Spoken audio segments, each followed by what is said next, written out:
Everybody doing on this Friday? Hope everybody is doing well on this Friday edition. A lot going on as always. Have to make the most of it. Have to do your best and stand up sometimes to the different tests that life throws at us. Cleveland Cavaliers trouncing Indiana Pacers with a full roster. We're going to get into the Denver OKC game, heading back to Denver. Everybody out there is doing well on this Friday edition. SandCity Sports passion project. You have to do your art, people. You have to do those things that bring positive vibes, creativity, enthusiasm. You cannot allow the 9 to 5 grind, the rat race, to get you down. Yes, indeed. We're just making sure that all the socials are good. Facebook is rocking with me. IG rocking with me. Twitter all set. Let's bring the Twitch online, and then we're gonna blast off, folks. We're gonna blast off on this Friday edition. It's been a long day. It's been a good day. Learned, continue to learn, which is a beautiful thing.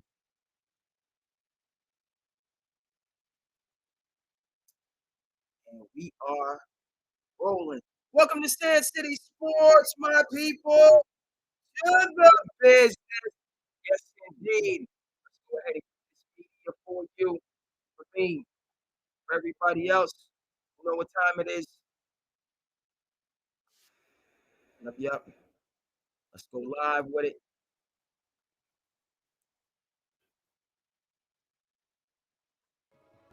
SandCity Sports, folks. And here it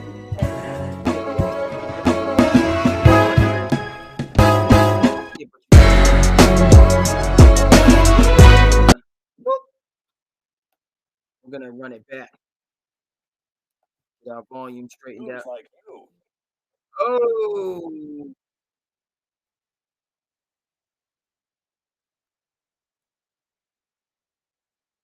technical difficulties continue.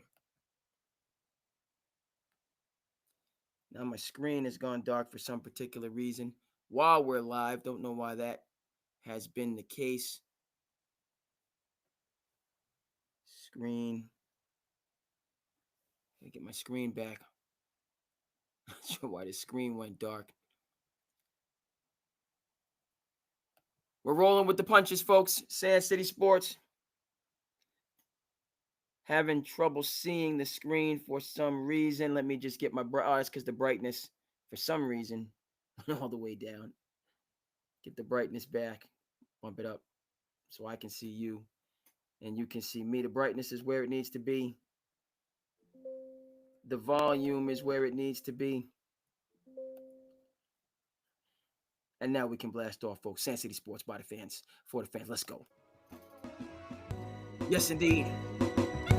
Hey! Yup.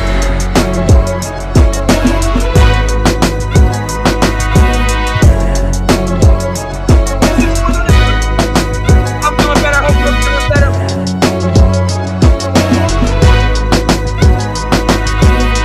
Life is what you make it do. Yes, sir. SandCity. Hope everybody, and I've said that. Let's get into this. Okay, we're gonna switch over to the Denver Nuggets game. Cleveland Cavaliers at full strength. The Empire has struck back, and they laid hands on the Indiana Pacers. We'll see how this series goes. We know we have a pivotal game 3 tomorrow at Madison Square Garden. My New York Knicks taking the 2-0 lead into the Boston against the Boston Celtics. Checking in with the Jason Smith. So again, we don't play a hate. We congratulate. He had a great point that the Garden is going to be absolutely positively rocking tomorrow. But as far as I'm concerned, this is a new series. We don't know what's going to happen. The Knicks cannot at all have a sense of contentment, have a sense of complacency. Those things will swoop in and catch you at any point in time. So my New York Knicks can't allow those things to happen and have to come out the hungrier team, the more aggressive team, the more desperate team. They must secure that third win before this series goes back to Boston. I'm not going to be overconfident and even talk about this series being over soon, but I do know the Knicks need to get at least one of these next two games and maintain the current momentum. So we're going to check in on another game three. Going to get that for you. Let's see what's going on. All right, Facebook is doing what it's doing. IG is doing what it's doing. Good to see some folks on Twitter and the Twitch and YouTube are accurate. Okay. So let me just move over and get this Denver Nuggets game on. And then we'll dive into all the rest. Yes, yes.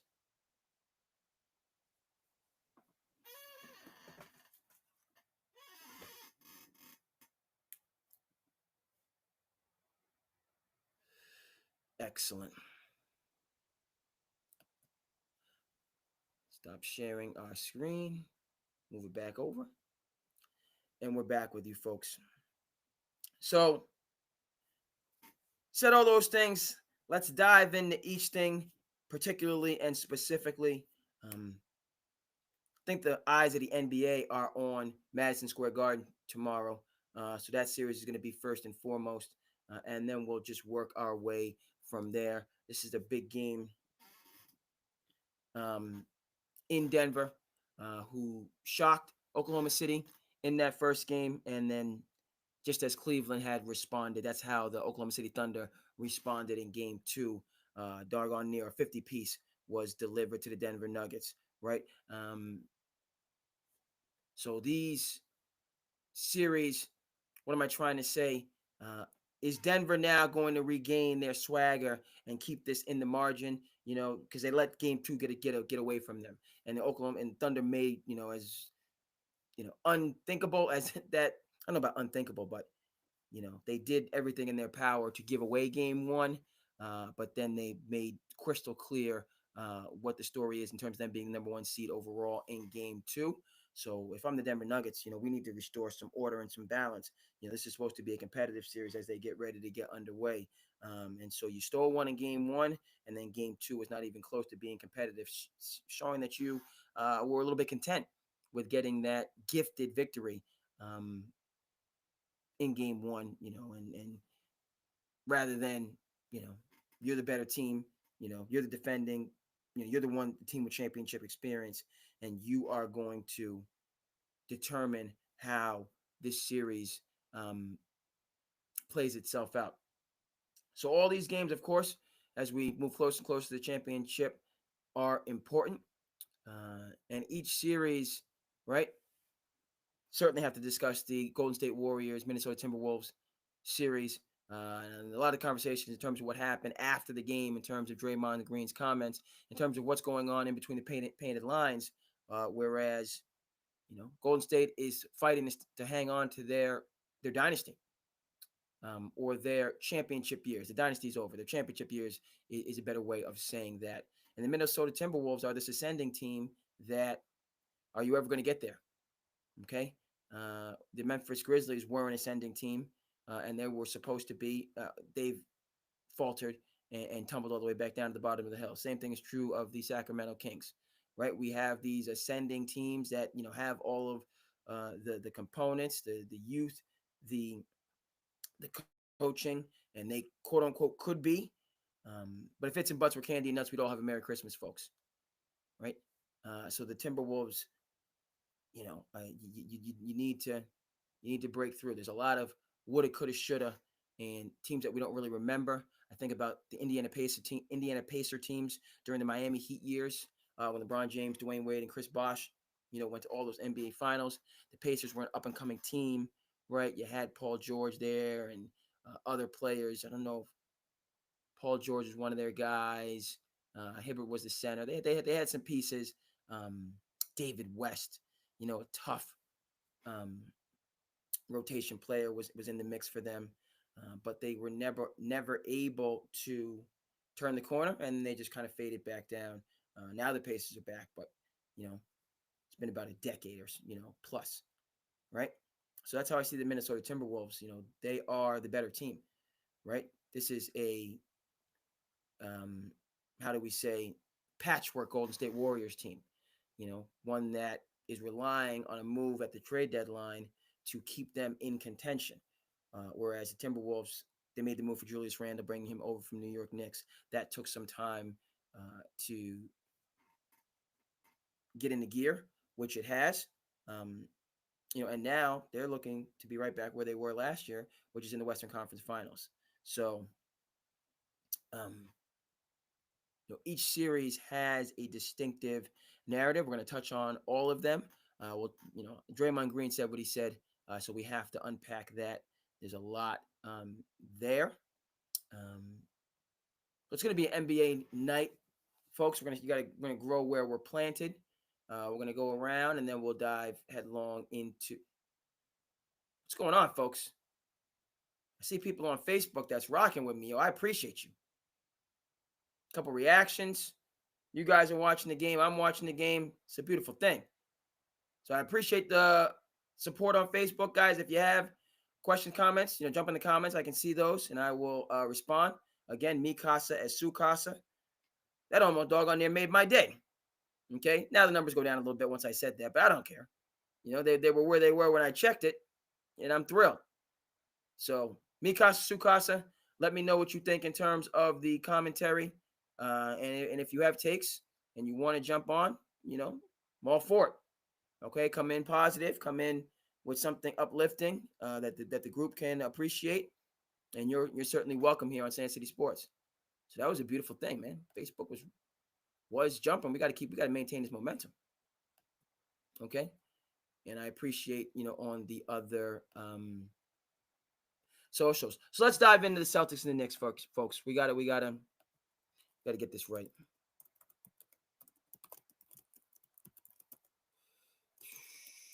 Got to get this right. We're going to get this for you on the big screen.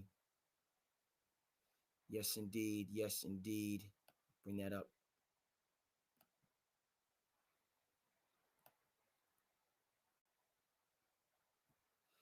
Okay. X that out. Boop. Keep it moving.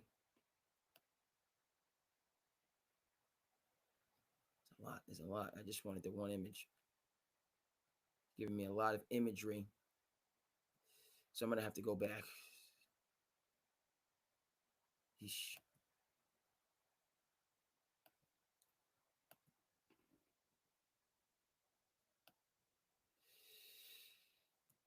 Gonna have to go back. Okay, X that out. This is good. X that out.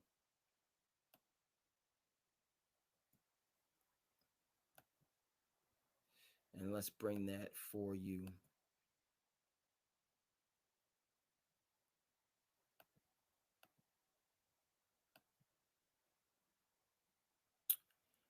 As we break this down. Let's go, folks. So you understand the fandom. Knicks are my favorite team. Made that clear. The Celtics, tremendous amount of respect and appreciation for this team, how it was constructed, their character, their overall talent. That's been well noted. Okay. Made it clear the correlations that I see between the Boston Celtics teams of the 80s. Yes, I said that. And this Boston Celtics team, they have the makings of a dynastic group. Okay, so I've been consistent on these 2 points. Knicks, under the capable leadership of Tom Thibodeau, my favorite coach, are about that life and are in the championship conversation. They did not have the regular season I expected and that I needed to see in order to put them in the upper echelon, which is the Celtics, the Oklahoma City Thunder, and the Cleveland Cavaliers. The Knicks fell off that pace. The Knicks struggled against the Detroit Pistons, upstart team.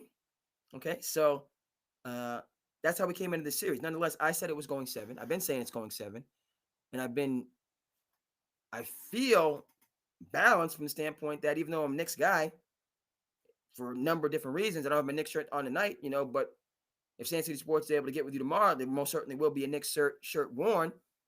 But you are what your record says you are. As Bill Parcells famously said, you are what your record says you are. And the record said the Celtics are the better team going into this series. Now, we know where we're standing right now. With the Knicks having this, dare I say, commanding lead going into a pivotal Game 3. Yeah, it's a commanding lead. We've seen teams go down 3-0 before. That was this Boston Celtics team minus Jrue Holiday 2 years ago against a less talented Miami Heat team. We'll get into some of the connections between this series and that series because I think there's a number of them. I think this series has a lot to do with coaching and strategy, the lack of respect on Tom Thibodeau's name this year and many years prior. A lot of people, I hope you keep the same energy. Talking about Tom Thibodeau as the least favorite coach in the NBA. Receipts have been kept, folks. Receipts have been kept. Tom Thibodeau is my coach. Been that way since he was brought to the Celtics in 2008. Year in which Kevin Garnett won Defensive Player of the Year, and of course the Boston Celtics won the NBA championship. Tom Thibodeau, the pride of Salem State, here in the Commonwealth. Okay, so just how he coaches, defensive-minded, old school, get in your grill, none of this participation trophy nonsense. So, right, Tibbs with the Bulls. Minnesota, Timberwolves, Minnesota.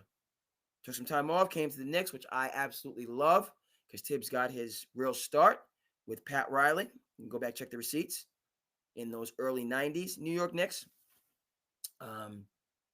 So this is just the most optimal situation for me. A franchise that I have a connection with, being born in the great state of New Jersey, growing up in New York. Having those, remembering those teams, being heartbroken in 93 with missed layups by Charles Smith.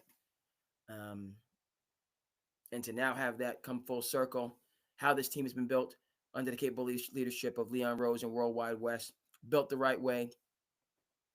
I agreed firmly. You can go back, been a lot of iterations of this show, but how this team has been constructed.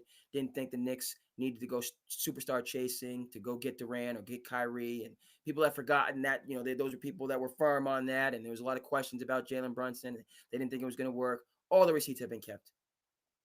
Fully in support of Brunson, New York guy, right? Going to be committed, right? Going to trust. That's a big term, trust the process, so to speak. Use that term a lot now. But Jalen Brunson, okay.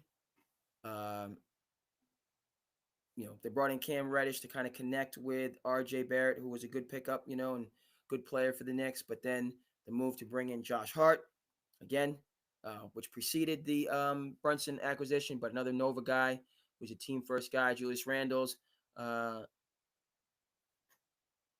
evolution, I think is the correct word, under the capable leadership of Tom Thibodeau. Was Julius Randle an all-star candidate or in the all-star conversation when he's playing for the Lakers? No. Okay, that came to fore under the capable leadership of Tom Thibodeau as they were building up. Okay, sometimes people forget this. Okay, and then the mega moves that were made last offseason. Costly mega moves because, I was for La Costa Nova and I want Ragu to be here. DiVincenzo, who's going to have a significant role in the Timberwolves Golden State series. But, to bring Karl Anthony Holmes back to the tri-state area prior to Don Bosco in New Jersey, to fulfill, and it was, in fulfilling, and I'm talking about Mikal Bridges, who now people, again, seeing, who he is. Knicks fans, basketball people knew who Mikal Bridges is. Not about this load management nonsense. Shows up to work every single day. elite defender. I said elite. People questioned it. I've been consistent with that. You don't have the highest defensive efficiency rating in the league and not be an elite defender when he was close second in terms of the defensive player of the year to Marcus Smart.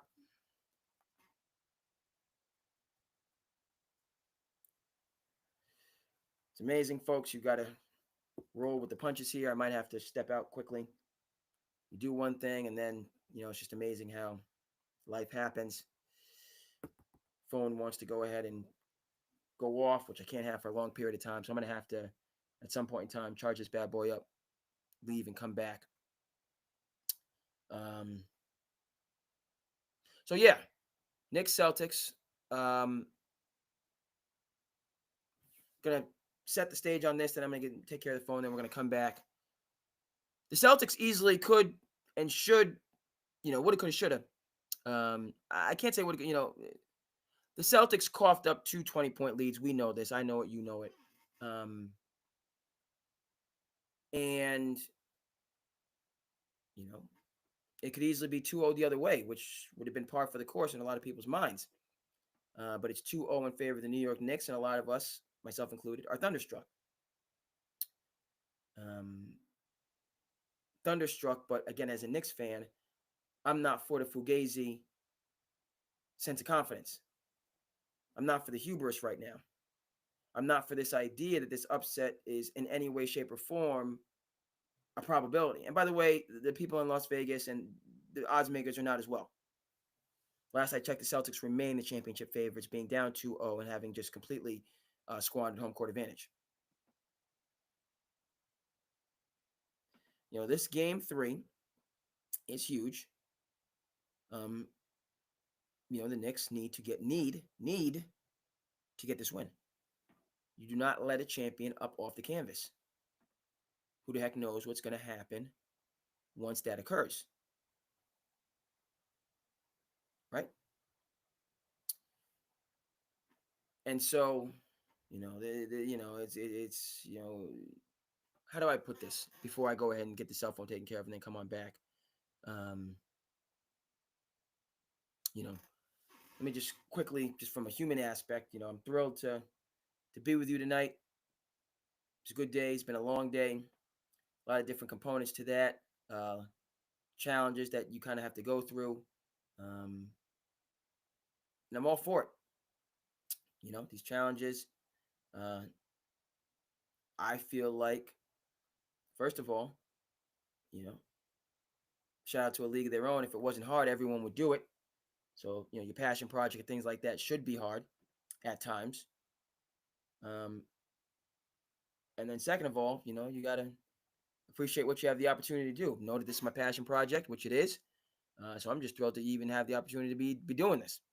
And so I think about Lou Gehrig and his famous speech about considering himself the luckiest man, even though he had been diagnosed with a terminal illness as, in the prime of his life and career, the Iron Horse. Said he considered himself the luckiest man. So that's how I feel, notwithstanding the challenges. And I'm just going to keep moving and grooving today and through this episode. And, man, as good as it can be. But a little bit of Murphy's Law that's going on right now. One thing happens and another thing happens and another thing happens. And it just, feel like Sisyphus to a certain extent. Not going to let any of those things get me down. I'm going to continue to move forward with this show and life in general. So it's a beautiful thing from those capacities. So we're just going to get the cell phone, which decided to conk out, had some power. Next thing you know, I don't have any power. It's got to be charged up, and then we're going to come back and rock with you folks. See, in the meantime, yeah, we're going to go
Back at it, folks. Phone charging up.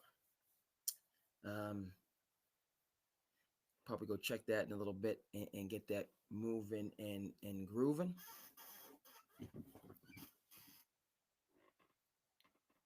All right, let's get back into this, man. No time like the present.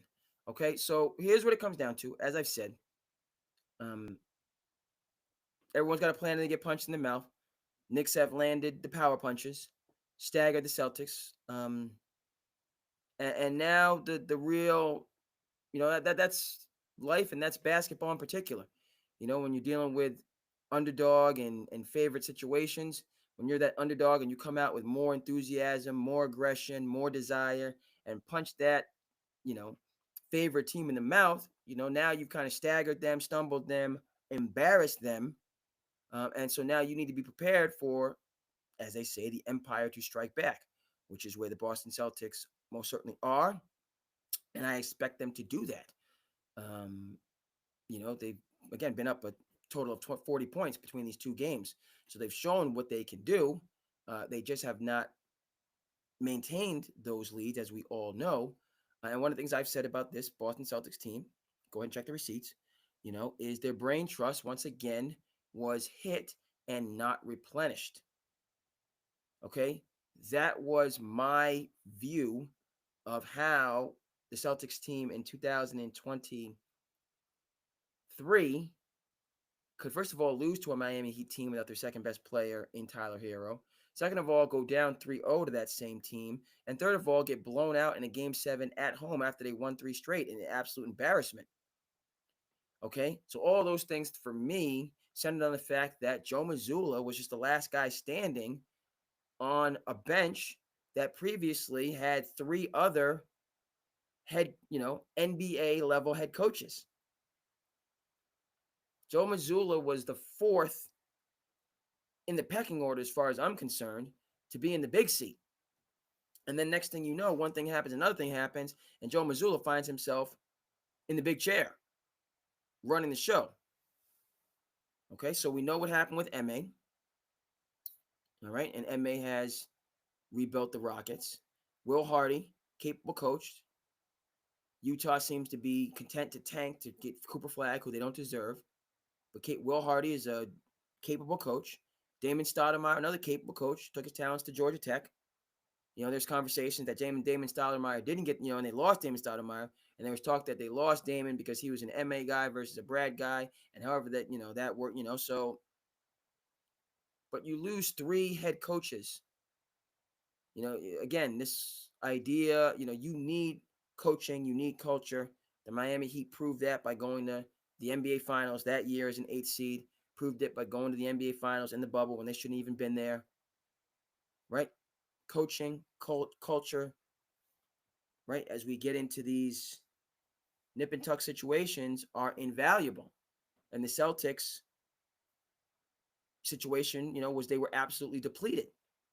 And Brad Stevens acknowledged that, in my view. First thing he does after, Celtics lose, not only making some power moves, in terms of saying, okay, the Marcus Smart iteration of this team is over. Okay, and we're going to move on from Marcus Smart. Brought in Crispy P, who I was aware had, turned things around in Washington. So that was a huge acquisition. But then there was the seismic shift in terms of bringing Jrue Holiday in. But along with that, what Brad Stevens went ahead and did was he bolstered and fortified the bench, bringing in Sam Cassell, top assistant for Doc Rivers for a number of years, bringing in Charles Lee, top assistant for Coach Bud for a number of years, bringing in Emil Jefferson, okay, who was on Coach K's staff at Duke. And then, the dynastic move, right? The Celtics are a championship team. With Jrue Holiday, they are a dynastic team, multiple championships. Okay, they have enough talent to win a championship without Jrue Holiday. Then with Jrue Holiday, they have the ability to win multiple stacked championships. Jrue Holiday just gives them a whole different element, dimension. Okay, and it gives them, a surplus, a notable surplus of talent, togetherness, just everything, right? It's not the same as Kevin Durant going to the Warriors, but it's of that same order. I said what I said, folks. Okay, let me check and see how people are doing. Okay, a couple reactions on Facebook. Appreciate you.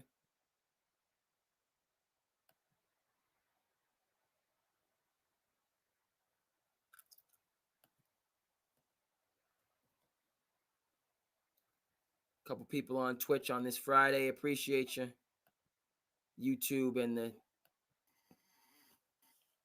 couple people on Twitter. Couple more on Twitch. Appreciate everybody. Again, let me know how you feel. OKC up 6 in a good series, folks. Okay, we're staying with the Celtics and Knicks. We're talking about the Celtics.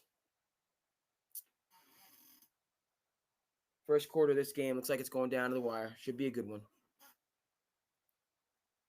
About a half an hour into this check-in, which I'm thrilled that we're able to get for you. Going on. A couple things here, a couple things there. You know, this thing happens, that thing happens. But, you know, you got to, as they say, make hay while the sun shines. Not too much sunshine today in Massachusetts, I can tell you that much. That's another, you know, we get the April showers coming into May. That's okay. Sun's going to shine and it's going to, you know, get our plants and everything growing. It's going to be a beautiful thing.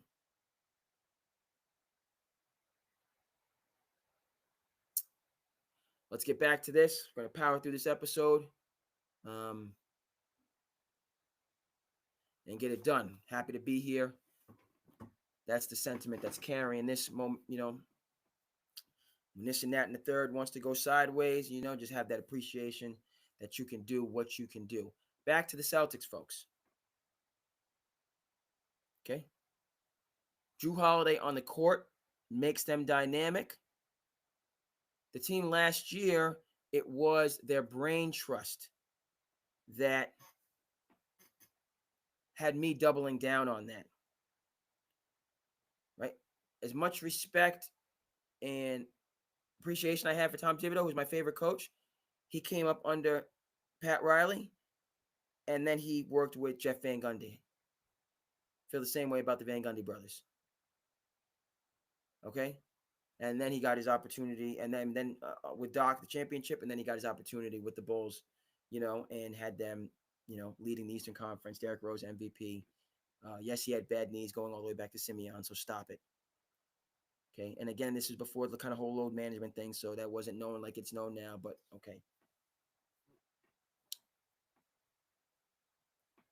So if I feel that way about Tom Thibodeau as my coach, right, I'm obviously going to feel similar about Jeff Van Gundy and what he brings to the table. Okay, and the Celtics lost and did not replace Jeff Van Gundy. They didn't bring in a comparable person. They didn't bring in somebody like a Nate McMillan, somebody like a Frank Vogel, right? A former coach. That's what you need. Every NBA team has at least 2 head coaches on their bench. Your head coach and then somebody that was a head coach. Right? So the last year the Celtics had that Jeff Van Gundy, who was a special consultant after ESPN did the stupid thing that they did. Brad Stevens again swooping in. And then Daddy Warbucks, Steve Ballmer coming in and swooping in again. You know, to bring him onto their staff. So you had your former NBA Finals level coach in Jeff Van Gundy. And then you had a number of just aspiring, you know, head coaches in waiting. Charles Lee got an opportunity. Sam Cassell deserving of an opportunity. Emile Jefferson a little bit further down, but working towards an opportunity.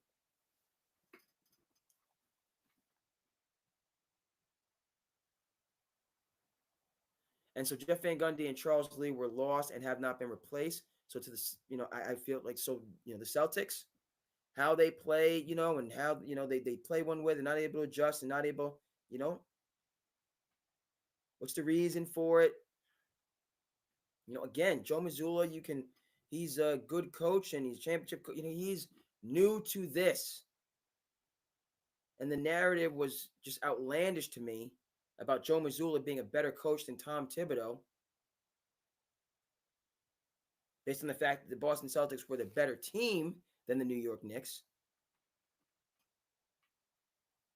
You know, Tom Thibodeau has like 20 years more of coaching experience than Joe Mazzulla, who just got finished playing basketball 2 shakes of a lamb's tail ago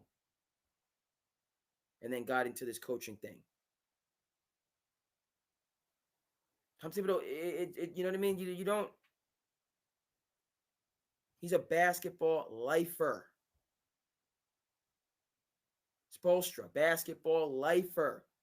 Started off as the videographer, right? It's not apples to apples.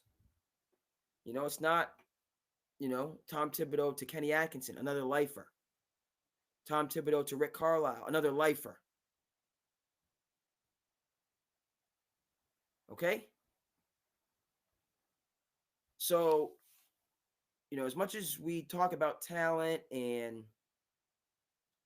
JT and JB and Holiday and Derek White, so on and forth, when you're in the trenches, you need those leaders that can just add surplus value. If you're in the trenches in the ring, you need that trainer. Don't, all of the platitudes and the win one for the Gipper and dig deep and don't you want it? That's not helping anybody when you're in the battle. You need somebody to tell you specifically and put you specifically in positions to be successful and to help you when your energy is down, when your confidence is down, to manufacture it for you. A good coach, Brad Stevens was tremendous with his out of bounds plays. Can manufacture and win possessions in very contentious situations. That coach,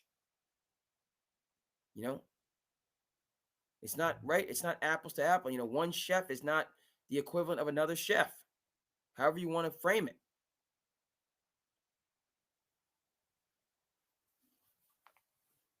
Okay, folks, and that is a big part of this series. All right, let's bring it to the present. We are going to do what we do on this show, folks, but this is going to be a bit of a shorter episode, and I would power through, because once the show is rolling, it's rolling. But just dealing with the, I'm not going to get into specifics because everybody has their aches and pains and everything that they're going through, and I'm far from sick, and the health is the wealth, and I've been fortunate to be healthy, so on and forth. But just a couple nagging things. And I'm not saying I'm sick. I'm a healthy guy. I'm not saying that, but just some nagging things that are, requiring of, some hydration. You know what I mean? Maybe some saltines and some ginger ale and some rest to get back with you. Excited to get back with you, and hopefully, you know what I mean? Because once SandCity gets going at full strength, we were used to doing an hour plus, an hour, 2 hour, 3 hour plus, and that's the energy that I have to do it, to want to do it. But just feeling these other things, no excuses. We're doing 40, it'd be good if we can hit the hour mark. We don't know. I'm going to strive for that hour because we do have slice of life stuff to get to. We'll see what's going on. I hope everybody is doing well. As my colleagues say, happy, healthy. I see my people on Facebook. I appreciate you. Let me know what you think. If you want to be a part of it, it's all good. It's all gravy, as they say. IG is IG. Twitter, I appreciate those that's rocking with me. Okay, and we got the Tube and the Twitch are where they need to be. So if anybody, as I, continue to reiterate, if you know what I mean, I appreciate you being here. But this is interactive. We're getting better with the technology, learning different, you know what I mean? We got the intro, which is now we're gonna do that for the outro too. So holla at me, let you know.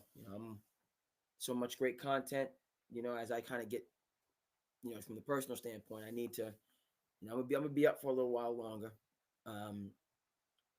But once I leave this, And I'm actually, as I talk about it, something like it might be a little bit stress related because I'm talking about it, and then I'm feeling a little bit of the pressure. I got a little feeling like some pressure, in some sinus type pressure.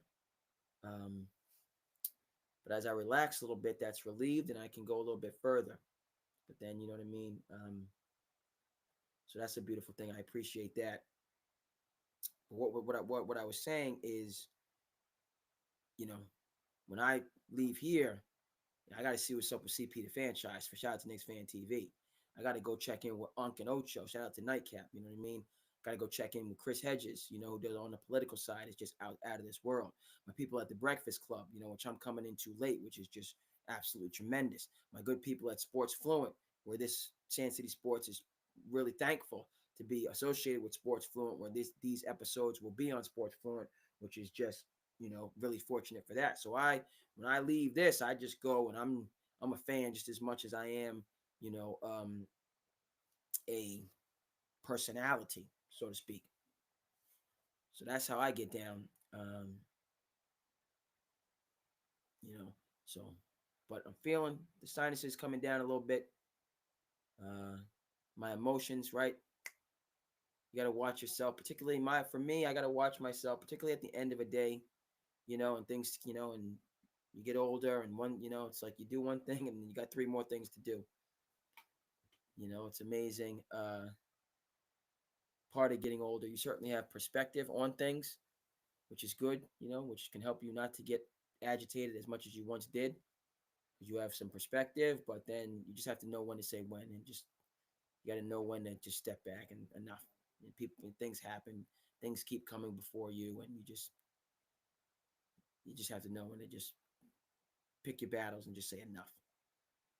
And so I'm always learning that and getting better at that. Within gotta learn to say enough. Yeah, you gotta know when there's too much on your plate. You can only bust down but so much. So those things are still a work in progress for your boy. But we live, we learn. Sinus pressure is getting better, so we're just gonna keep on rocking with this. And you guys keep letting me know what you think, good, bad, or indifferent. Your boy has no problem with the criticisms. Let me know. This isn't working. And that's how you make the adjustments and get better and go from there. Yes, indeed. Yes, indeed. So we're staying with the Celtics and the Knicks, folks. Talked about the brain trust on both sides. Then more, let's it's two things. Because it's a win-win for me. I got to be honest with you. I'm in a win-win situation. Whereas, like either I'm in a win-win, but either loss is going to be hurtful. I can tell you that much. If now let's just say it. Let's just take chalk. So the Celtics win in 7. They defeat the New York Knicks. I'm heated because this is my team. That I want to win a championship. But there can only be one champion.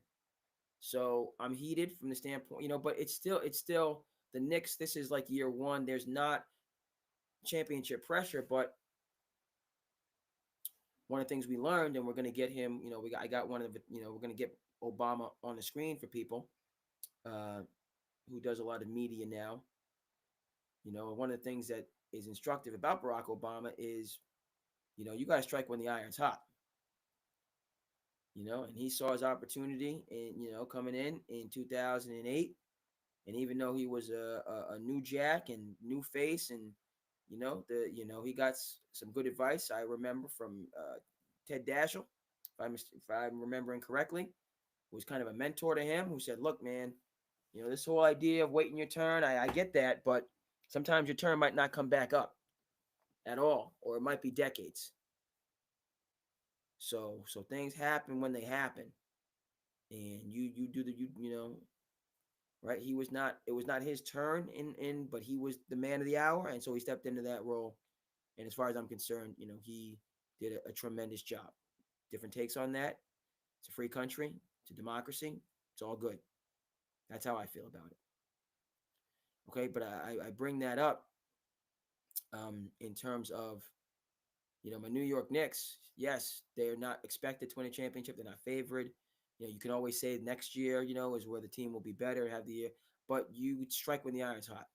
It might not come around again like this. So, if my New York Knicks, the New York Knicks of me, win this series against Celtics, they are the favorites. I don't care what anybody says, and I'm expecting a championship. I don't give a dog on what Cleveland did during the regular. I'm expecting a championship. I know this Cleveland Cavaliers team is better than they have been in the past. They got a new sheriff in town with Kenny Atkinson. They're exceedingly dangerous. Same thing with Oklahoma City. If my New York Knicks beat the Boston Celtics, I'm expecting a championship. And the 50-year drought to end. Cleveland, y'all can wait. OKC can definitely wait. If the New York Knicks are victorious in this series, we're going back to 1973, and we're doing it for Willis, as in Reed. We're doing it for Walt Clyde Frazier. We're doing it for Earl the Pearl Monroe. We're doing it for Bill, United States Senator Bradley. We're doing it for Dave DeBuscher. We're doing it for Phil, before his championship head coach, Jackson. Shout out to When the Garden Was Eden, Mike Rappaport. The Knicks win this series, it's championship or bust. It has to be captured.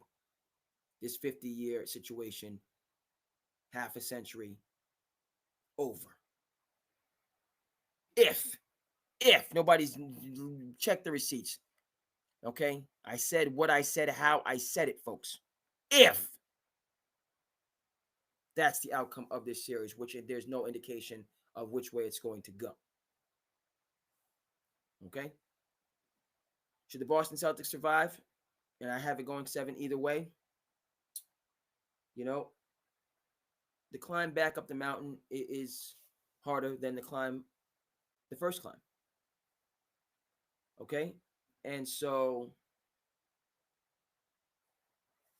right, folks? Cleveland's a monster. Been saying it all year. I wanted the Knicks to get the 1 seed so they didn't have to have the draft, They could avoid the real. And Indy's given Cleveland, but Indy is not New York. This Indiana team, yes, they got Matherin back, and then, but then we were hurt last year, and we're a completely different team. So stop it. Knicks are better than the Pacers. Pacers are a quality team with a quality coach and all the rest of that stuff. The Knicks are better than them.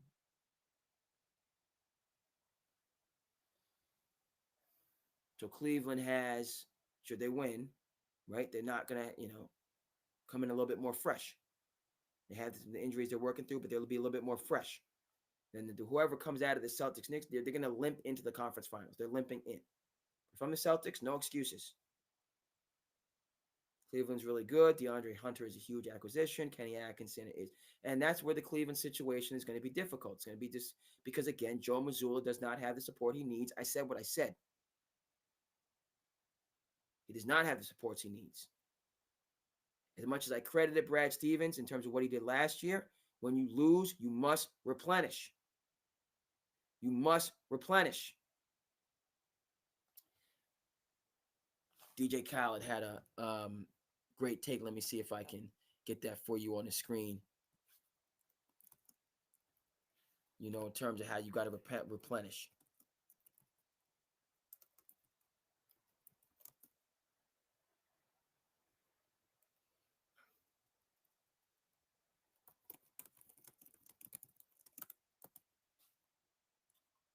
See if I can get this.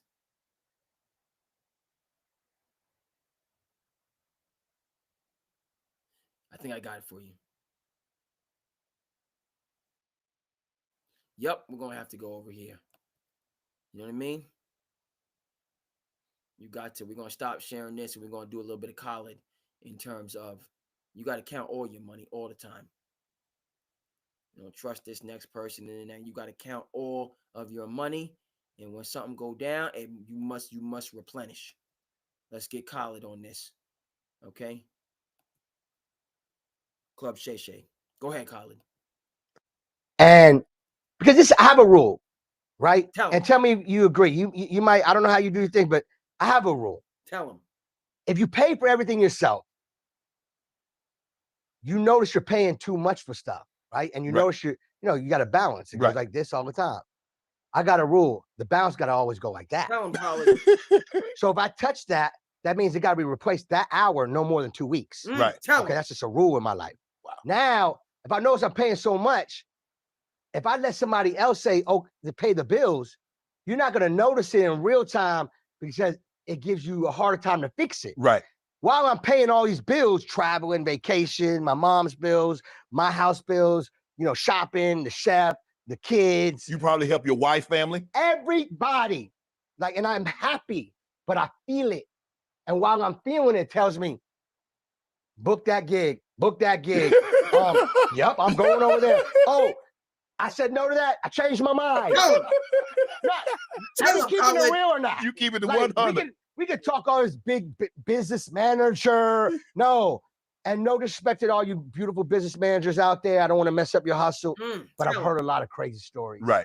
Okay. And there's no way in the world I'm letting somebody have the power to touch the hard work. Right. No way. What is it about garages? Because you said when you growing up and the neighbors said the music was too loud, they put you in the garage and made it like sound so they couldn't hear. You see, Amazon was started in a garage. Microsoft was started in a garage. Google. I remember I posted up a picture. You know, they always have like the picture of like how Apple started. Yeah. I put a picture of me in the garage. How I started too. Like, what's the difference? Like, no, I mean, Yes. I'm just keeping it real. That's, so the garage for me it was always my room, my studio, everything I put in there, all my vinyl records. So the garage, always like I tell my team, I'm in that garage mode. Right. Okay. To let them know I'm in that mode, like I'm in that hustle. And my garage was like my penthouse suite because I would sleep there. I would make little things. Oh, I love you, son. Boom, boom. Yo, my mom would go, yo, whatever you need. I bought him a beautiful house. That was the best feeling in the world. I remember buying my dad a car, and I remember them buying me a car. One more time in terms of, and because I have a rule. Tell him. Right? And tell me you agree. You might, I don't know how you do your thing, but I have a rule. If you pay for everything yourself, gonna get this one more time. You notice you're paying too much for stuff, right? And you notice you got to balance. It goes like this all the time. I got a rule. The bounce got to always go like that. So if I touch that, that means it got to be replaced that hour no more than 2 weeks. Right. Okay, that's just a rule in my life. Wow. Now, if I notice I'm paying so much, if I let somebody else say, oh, to pay the bills, you're not going to notice it in real time because it gives you a harder time to fix it. Right. While I'm paying all these bills, traveling, vacation, my mom's bills, my house bills, shopping, the chef, the kids. You probably help your wife, family. Everybody. And I'm happy, but I feel it. And while I'm feeling it, it tells me, book that gig, book that gig. Yep, I'm going over there. Oh, I said no to that. I changed my mind. Are we keeping it real or not? You keep it to 100. We could talk all this big business manager. No. And no disrespect to all you beautiful business managers out there. I don't want to mess up your hustle, but I've heard a lot of crazy stories. Right. Okay. And there's no way in the world I'm letting somebody have the power to touch the hard work. Right. No way. You're having that power to touch the hard work. No way.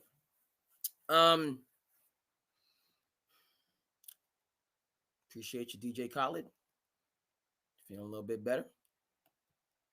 No lies detected there for me. Okay. So, Celtics, should they advance? Let's come back to it. I'm going to be pissed. I can say that. PG-13 around here. Because my Knicks, because it's my team, and I'm heated with that loss. I'm happy for the Commonwealth. I'll be happy for the Commonwealth. The parade, the people, my friends. I'll be happy for everybody, but pissed off if that's the outcome.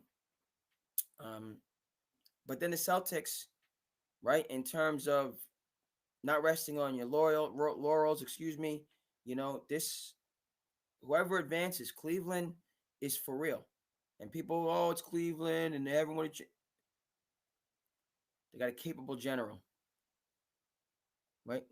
Leadership matters, folks. They will be the They will have the strategic advantage, period. Just book that. And they're talented. They're extremely talented. They've added talent with Hunter, Levert, or, they might have to give up Levert. They're talented. So Celtics got their hands full there, or the Knicks, whoever, have got their hand full there. And then Oklahoma City, this game is on right now. You new kids on the block. You want to just don't let the youthfulness fool you. Championship grade team with an elite organization. Sam Presti, the coach, a zillion draft picks. So it's a gauntlet for this championship. I want it to stay in the East. I want it to go to my New York Knicks or the Boston Celtics. With disrespect to Cavs, disrespect to OKC, I feel like this year is their year. Okay? But it's going to be what it's going to be. I wanted Kelvin Sampson, or Bruce Pearl to get the chip. It went to Todd Golden, who's not even, is he even 40? Is Golden, does he even know what AARP means? Does he still go to arcades? Is he in gaming rooms on his free time? Like, Shire and Golden, the two young guys on the scene, and young dude, Golden gets himself a natty. And the veterans, Pearl and Sampson, put the time in, going home empty-handed. It's the way it goes. So Oklahoma City, can they even rent cars? Are they even 25? Does the rental need to be in the agent's name? What's going on? Up 7, 4 and change in the second. They're a championship team, folks, period. Science is doing a little bit better. I'm thankful for it. We're going to keep moving and grooving. Things happen. Life is challenging in a number of different ways. You go from one thing to the next. You think you're making progress here. Next thing you know, you stumble down and it's wild. You understand? But it's beautiful. It's beautiful. As we let me know what you think. That's where I'm coming at with this chip, folks. Appreciate my people, my person, specifically on Facebook, people person. See what's going on IG. I got to check my phone. My phone is ready. My phone is ready. I don't know. Saying the live is good. The live on IG is good. Appreciate that. A couple people on the Twitch. Twitter. I get getting the two. Maybe I'm tired, but I'm actually feeling much better. So we might blast through, folks. I'm feeling a lot better. So who knows? Who knows where the end in sight is going to be now that we kind of hit our stride. It's a Friday. Nighttime is the right time. This is the day. We had a good work week. It's a good work week. It's a challenging work week. I'm in education, so coming down to the end of the year, right? But whose work week is not challenging, right? We're all working class heroes out there. I have a get-to job. Borrowed that from Ernie. Shout out to NBA, Inside the NBA. Borrowed that from Ernie Johnson. I got it. We'll have to get that for you on the screen, so you can see. I say things, but we got to get these things for you on the screen, especially as I'm feeling better. My sinuses are clearing, and so I'm getting my second wind here, so we can go ahead because I got, what I mean. I wasn't sure, but we are, if I can do it. I don't know. I'm feeling better, which is good. And so this episode can go on where it needs to go on. I've already declared, because I'm a David, I'll do one more, and then David Goggins is one of my heroes. I'm gonna have to get David Goggins for you on the screen as well now that I mention him.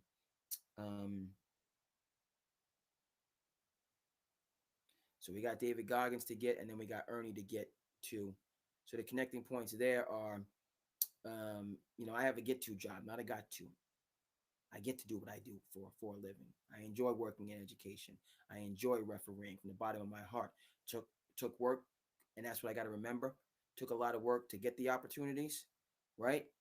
You got to go back in Massachusetts. You got to extra classes, graduate classes, professional development. We know the struggle. Everybody, I'm talking preaching to the choir here. You're working, and you got to go back to school to get this, that, and the third, and you got to go back to work, and it's not really, you know what I mean. You're still paying all these bills, and it is what it is. But and this is going to touch into one of the things we're going to do with Slice of Life. We're going to touch on. I saw something about the creator of Minecraft, and you know, who had the passion on one side, and then he had, a zillion possessions on the other side, and how those things balance out.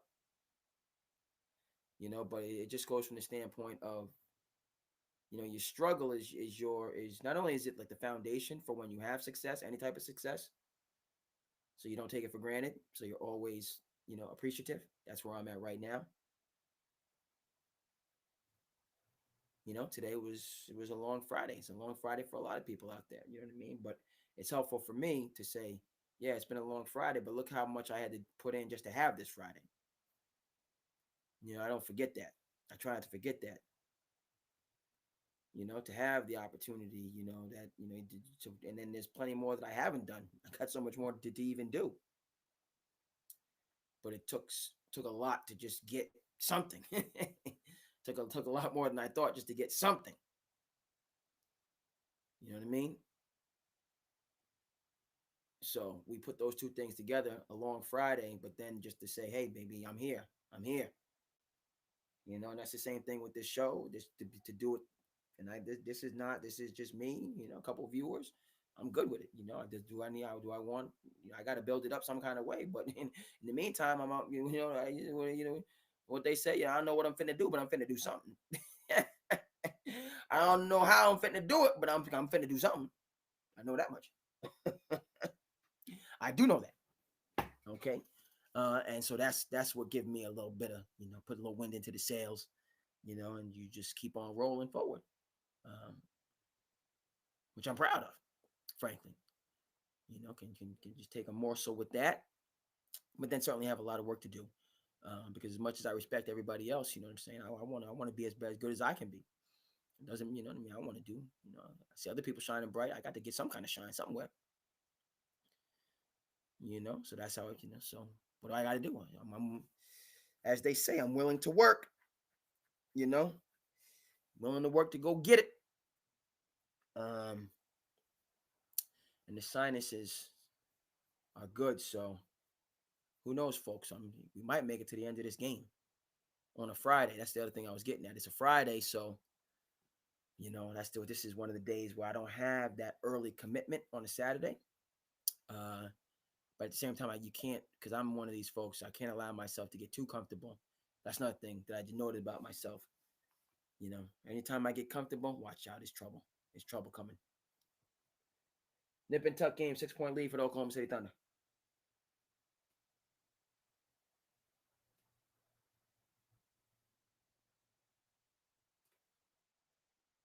Six-point lead for them. No, but I'm gonna get the phone, and I notice, because you want that, but the luxuries and the leisure are challenging as well. Because you got to rest, you got to, you know what I mean, but you also got to always maintain your focus on where you're going and how you're gonna get there.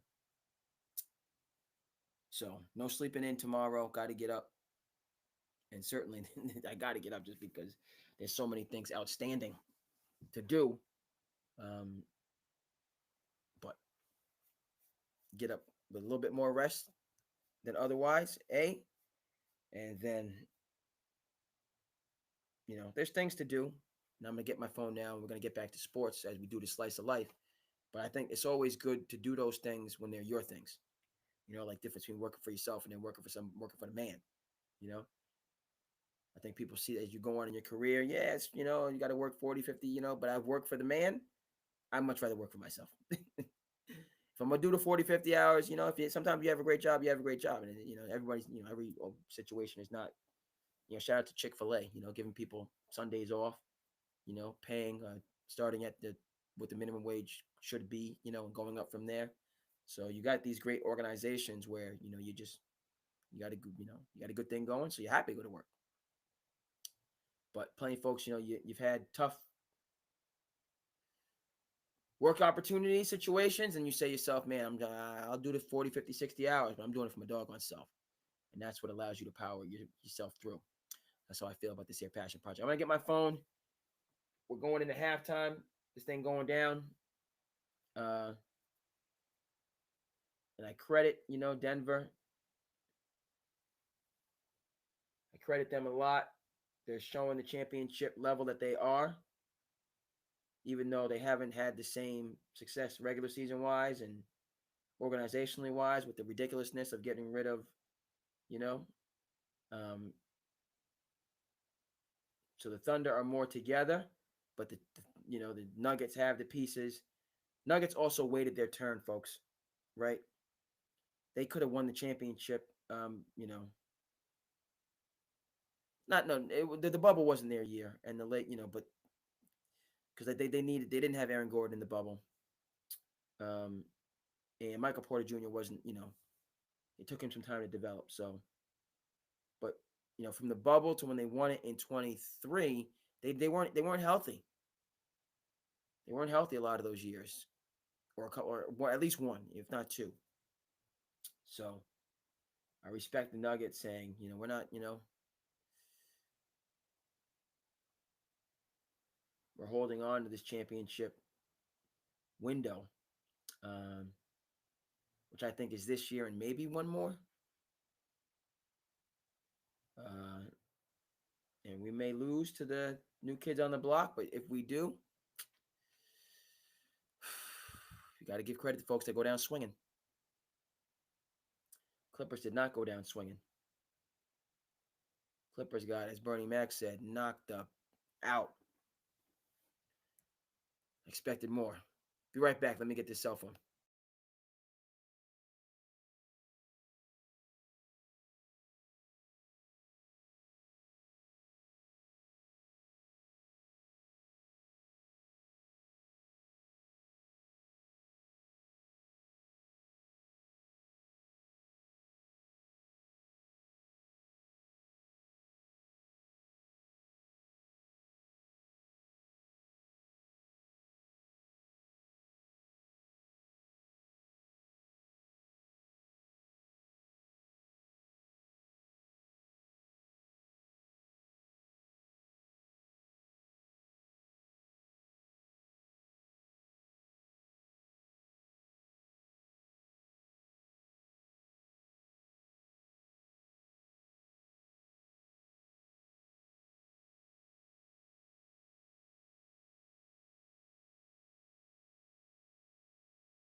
Back with you, folks. Phone supercharged on up, which is good. You're going to take a minute or three to. Okay.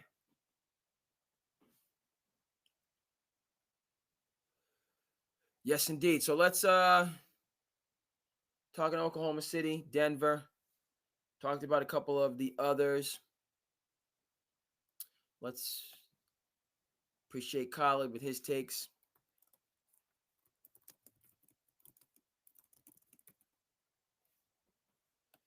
See if we can get Ernie. Yes, indeed. We're gonna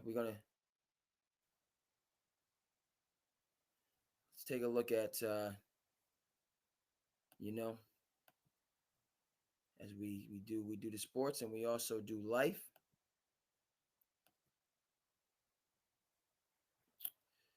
What it means to have those get to.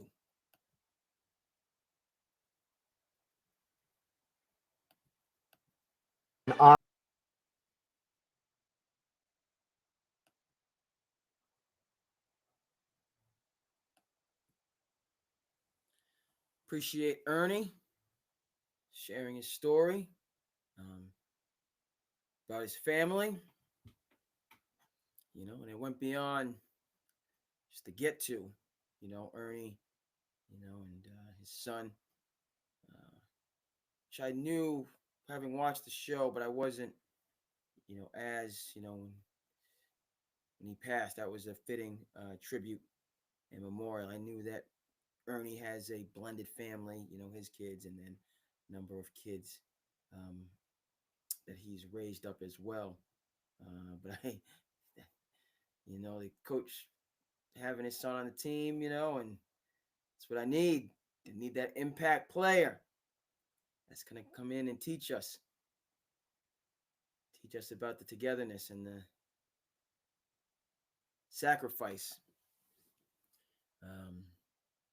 So that respect to Ernie, respect to his family. But then, you see what allows him for me to do the good works and the good work combined, is that he has that gratitude and sense of appreciation. He's got that get to. I get to do. I see the people on Facebook appreciate you. Let me know thoughts. Appreciate those. If not, keep rocking with me. My sinuses are doing better. So we're going to keep moving and grooving and rolling. We on the tracks now. This episode, and we're going to keep on keeping on for the foreseeable future. Game is still at halftime. All right. So the updates are good there. Okay, so we're gonna dive into the Minnesota Golden State series. I need to talk about Draymond, but then the series in and of itself. Discuss the Celtics and Knicks going on tomorrow. Cavs, took the first game. They really need to get both. Frankly, Indiana still has the opportunity to take, that 3-1 lead. So, Cavs are still on the hot seat.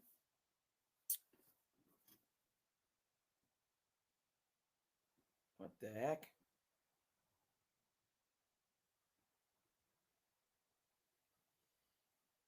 A couple minutes remaining, about 4 minutes and a half. Or at halftime. Oklahoma City up 5 as this game comes back into action. So let's go Golden State and Minnesota, folks, and we'll start with the theatrics off the court, and then we'll deal with the realities on the court.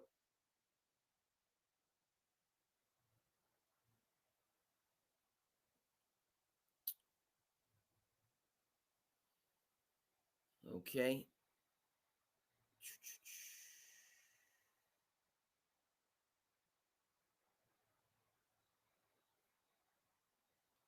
So the Warriors lose by 11, then go ahead and win by 20 plus.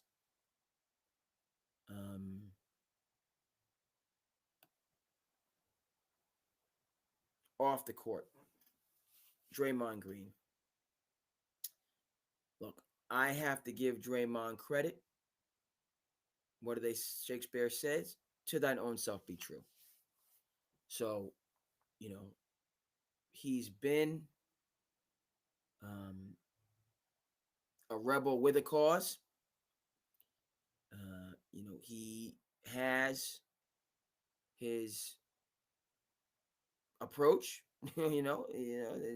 Talk about Draymond being Draymond, and I think this, most recent response to his conduct on the court is in line with that. It's a distinctive response. Let's get that for the people on the screen.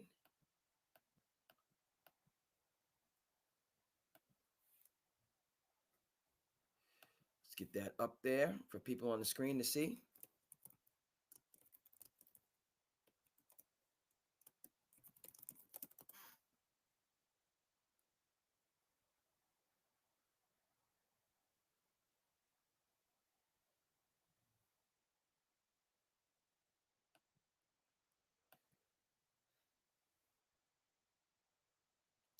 Boom. Let's share our screen so people can see what's going on.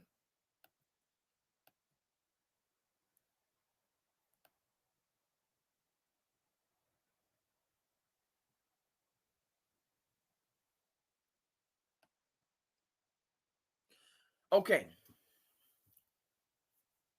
Right? So the agenda try to keep making me look like an angry black man. I'm sick of it. It's ridiculous. So you fool me once, shame on you. You fool me twice, shame on me. I've said it. I continue to say it. That's the foundation for me. With this response, it's the foundation, but this kind of touches on all of those layers. Sports is something that brings people together. At times, it's unfortunately one of the few things that brings people together. It's not the highest form of human interaction and unity by a long shot, but it's there. It breaks down walls, barriers, all those things. Is it again the highest and most important? No, but it is certainly important. Okay, I say all that because you know Draymond, what he said clearly goes beyond sports. Now we're talking culture. Now we're talking politics. Now we're talking socioeconomics, right? Like his statement transcended just the brick and mortar basketball, win, lose, championship contender um, realities. And he took it to levels beyond that, that deserve, but in saying that now, and I'm going to touch on all those things that I just said, people again, feel free to jump in with me right now.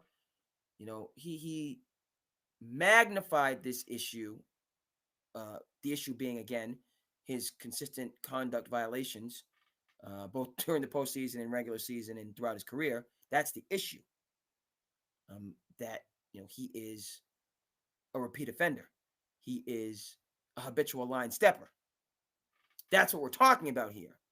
Okay, but the way that he's framed it has touched all four of the bases, which, when you take a microcosm, which is, the microcosm is what was just said, that Draymond, lead the league in these conduct violations, and in some instances by a good measure. That's what we're talking about.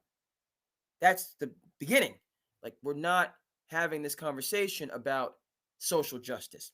We're not having this conversation about, wealth inequality, which Draymond represents. We're not having this conversation, about, culture in America, specifically the plight of the African American and within American society. We're having a conversation about leading the league in conduct violations. Okay, that's the foundation and essence of this narrative. Okay, so and so that's where we're start. But it's important to, for me, we need to, because you could have just addressed the issue itself, the microcosm. You lead the league in conduct violations, and this has been the case for some years, with no end in sight. Draymond could have spoken directly to the issue at hand. Okay, he chose to bypass completely the issue at hand. Okay, and take a microcosm and make it into this macrocosm, touching again all of these specific bases, which we will get into.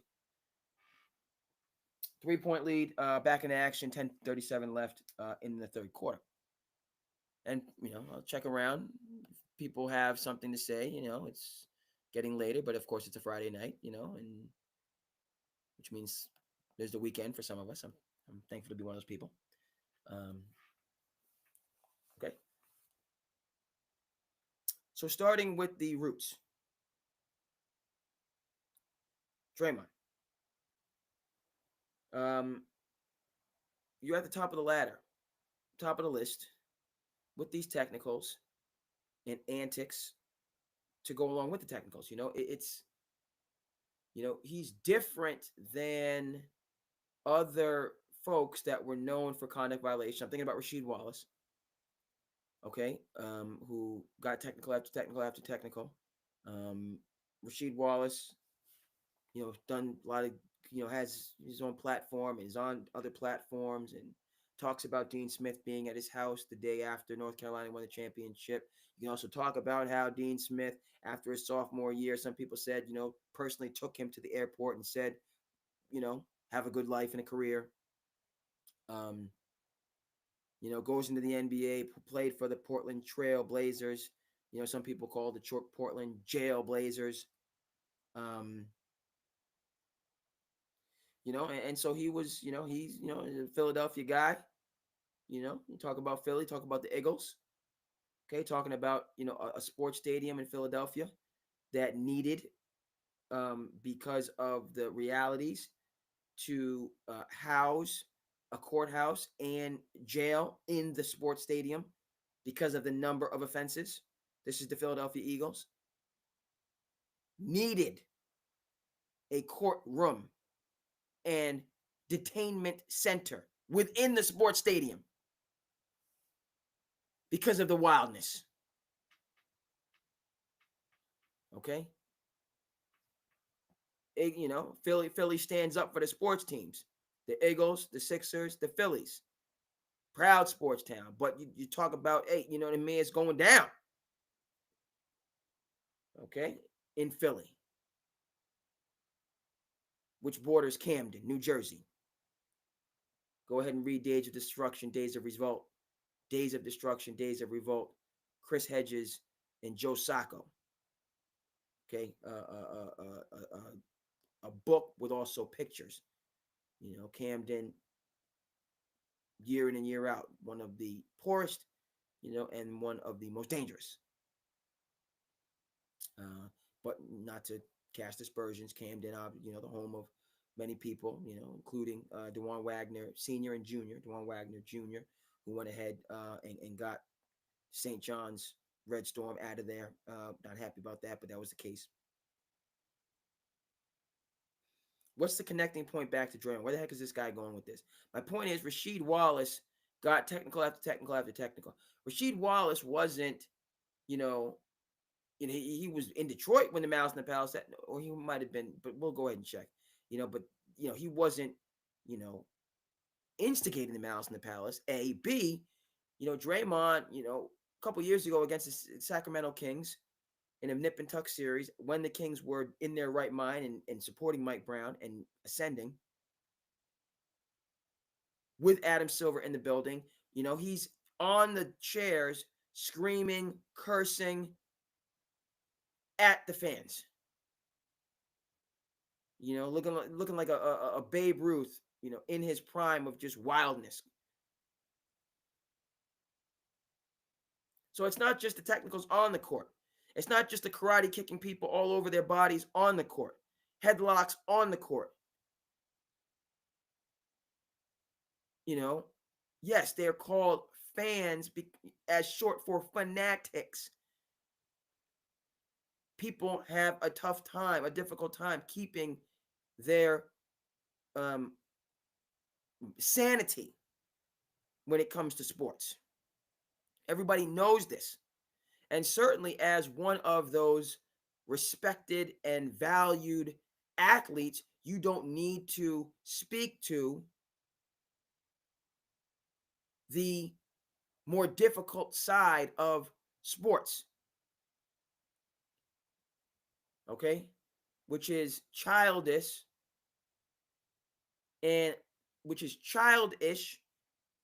leading to criminal behavior.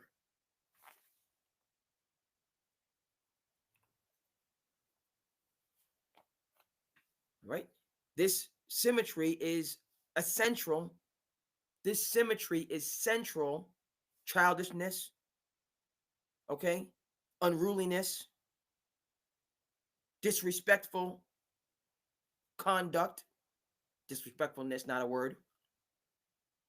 And then out and out, physical assaults, verbal assaults,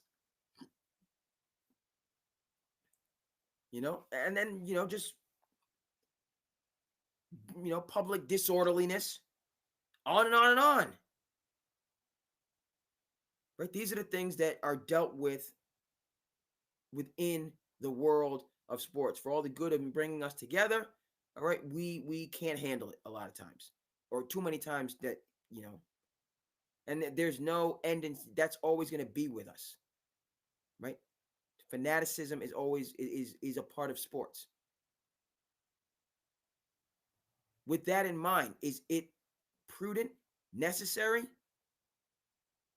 in any way, shape, or form for, and again, we're not in the Coliseum. This isn't thousands of years ago. Okay, athletes now not only get the praise, not only get the attention, but they are a part of the 1%, which is very new. That's not really great ways. Shout out to Kurt Flood. Okay, who brought free agency to Major League Baseball, which was fought tooth and nail for I was going to say centuries, I'm getting late, but decades. Okay, it's and then you want to talk about 40, 50, 60 million. How about we go to the tape delayed days of the 80s and Magic Johnson signing a $25 million contract over 25 years, wanting to be a Laker for life.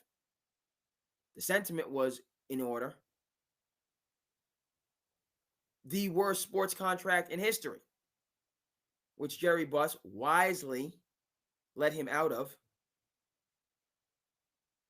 The best contract Jerry Buss ever signed. Showing clearly the difference between being rich and being wealthy. Magic Johnson, who is now wealthy, but back in those days, he was, just a rich young person. That deal is atrocious. And anybody with any economic sense would have, and probably could have, and did tell him that. But you're young, things are rolling,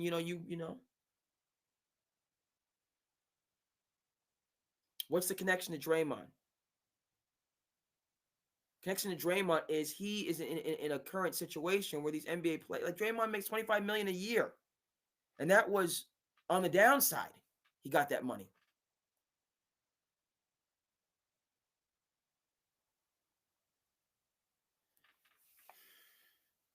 And yes, that makes a difference.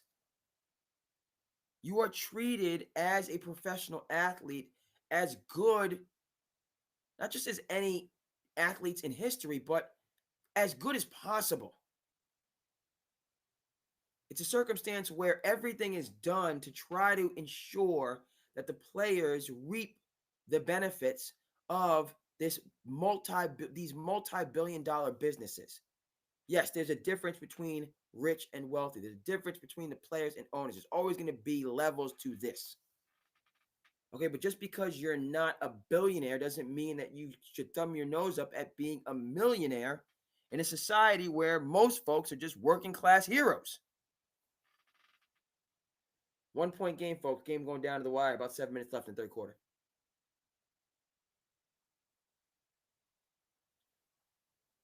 So I say all that to specifically establish that Draymond Green is privileged. He's a privileged person in American society vis-a-vis his occupation and the fruits and the benefits therein.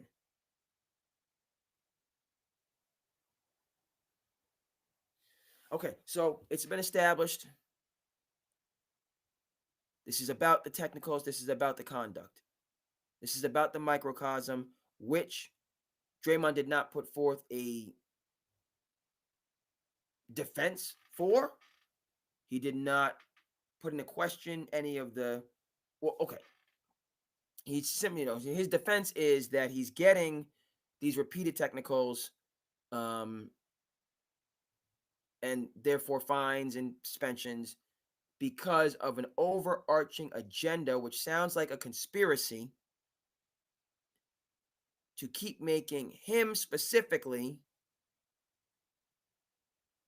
okay, look like this angry black man, or to cast him in a certain light.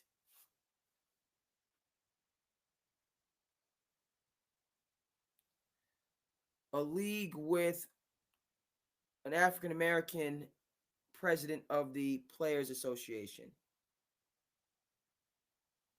African American like lead attorney within the Players Association to negotiate with the league, numerous African Americans in the league office, handful of minority coaches, plenty of African American, handful of minority owners, plenty of African American head coaches and administrators, executives.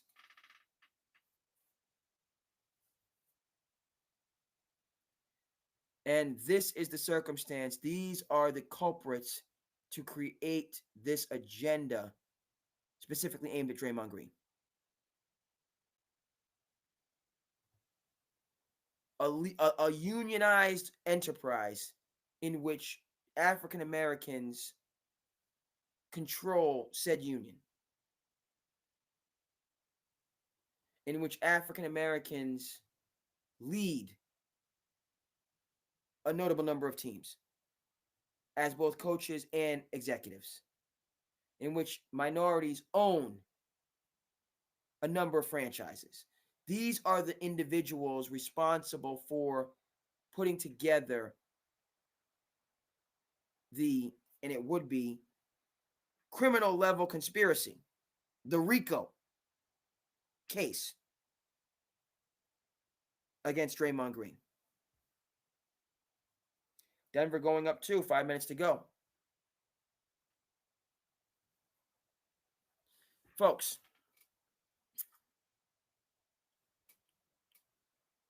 all right, and so, right, let's land this plane with Draymond, talk a little bit more about game 3. Then we're going to get into some slice of life. Might not make it all the way to the end of this game, but we'll do our darndest. Okay? Let's see what people think and are saying. A couple people on Facebook, appreciate you. The Graham keeps going in.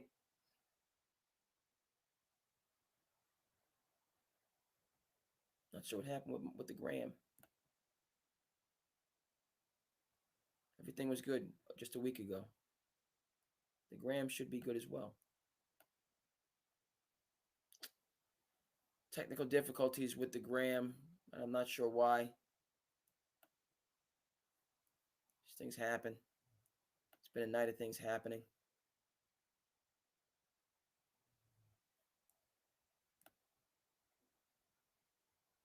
I'm not sharing. Yeah, I'm sharing. I'm not sharing. Sometimes when you share on Instagram, it gets mixed up. But I was sharing on Twitter rather than Instagram. But still, Instagram got mixed up. It is what it is.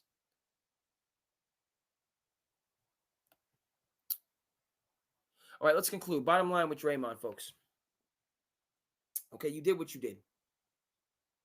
Right? What did we learn from Rounders? Joey Knish, played by John Turturro. You did it to yourself. You did it to yourself. Point, period. There's no agenda. There's no collusion. There's no conspiracy. Right? Specifically, you did it to yourself, Draymond. You know it, and everybody else knows it. Now, okay, the other points that you're making, right, specifically, as an African Americans have more power as a cultural group in the NBA than any other professional sport, period. So you said this, please have the NBA Players Association,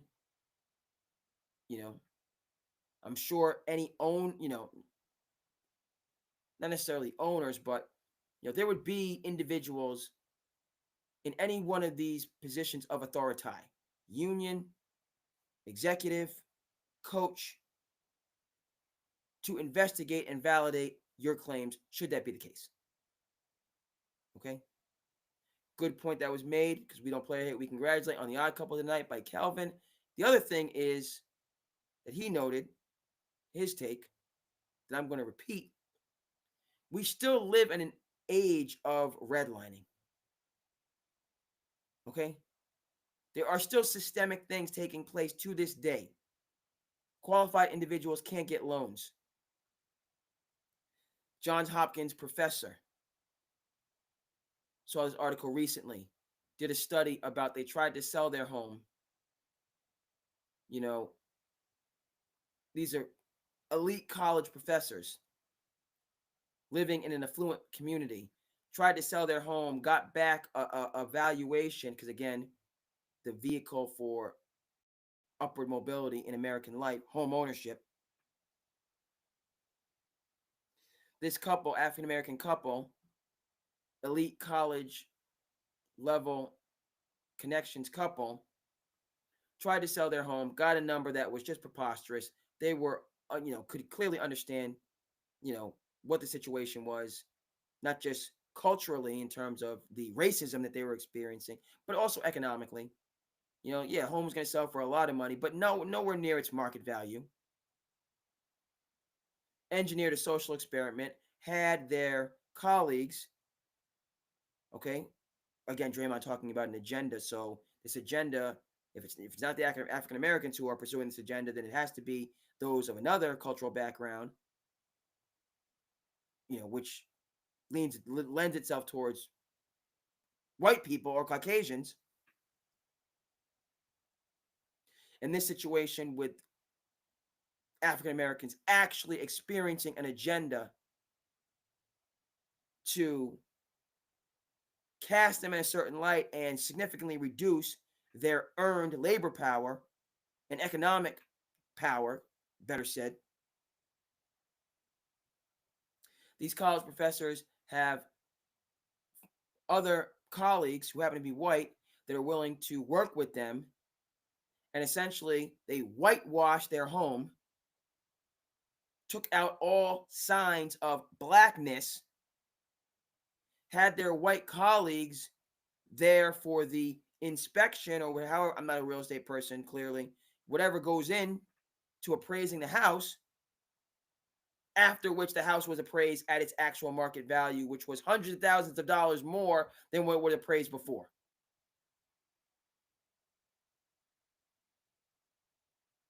These are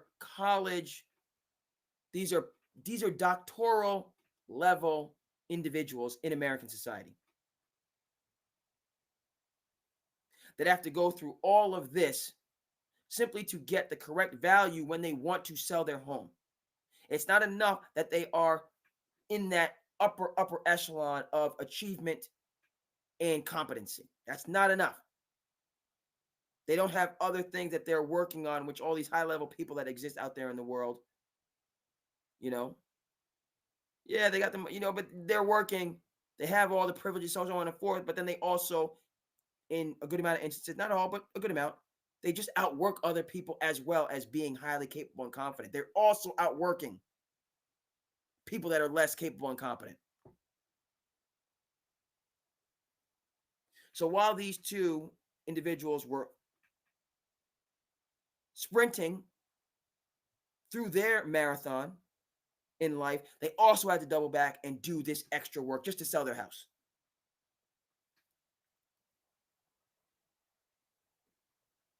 Okay? And we wanted, so when you talk about agendas to discriminate against minorities in general, but specifically African Americans, to Kelvin's point, this is what we're talking about. Okay, and these are the stories that are seen through great reporting, are recognized. These things are seen, they're recognized, they're not refuted in any way, shape, or form. Nobody's saying that what didn't just happen happened. Nobody's saying, excuse me, that was poor. I didn't frame that well. Nobody's disputing the merits of the situation with the college professors that I just established. Nobody in any side of the political spectrum. Everybody. That's dangerous to say everybody. But the overwhelming majority acknowledge that it happened. It was wrong. Restitution is warranted. So an overwhelming majority of the people are on that side of the fence. And yet, of that overwhelming majority, very few, if any, feel or believe that it's not going to keep happening in the future.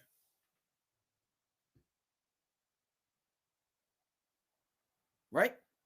This is terrible. It feels so bad for you. When is the next instance of this happening? Okay, when we talk about systemic issues, okay, in this instance, racism, right? It's going to continue to happen, and it's just a part of American life, right? In a different capacity, income inequalities, notable gaps in earnings and wealth accumulation are just a part of American life. Does it make them right? No. Does it make them real? Yes. All right. So again, Draymond, from the cultural and socioeconomic, and you can also throw in the political standpoint of it, when you frame things in that way, angry black man agenda against, it's one thing to feel that way, to feel quote unquote persecuted. All right. But to Kelvin's point on The Odd Couple, great show. This is what you are now comparing your situation to.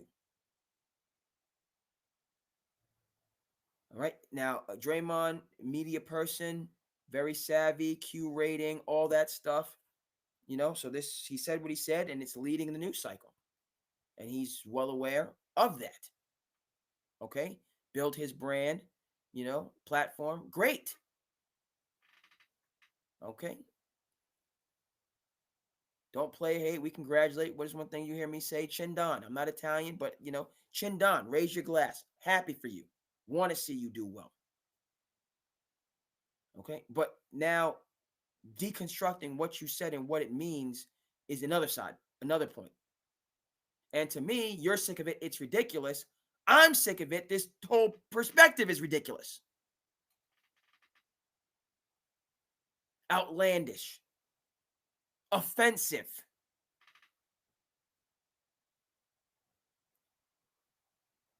Okay? As popular and invigorating, and other people we're talking about it. So you won that battle. You'll get your money. Fine. But such a leap from the microcosm of you leading the league in technicals to now putting it on a par with systemic racism in the United States. To go from one to the other,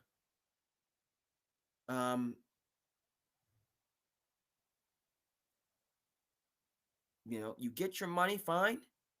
But one of the things that I remember, learning in college, and I've kind of, is it's just not serious.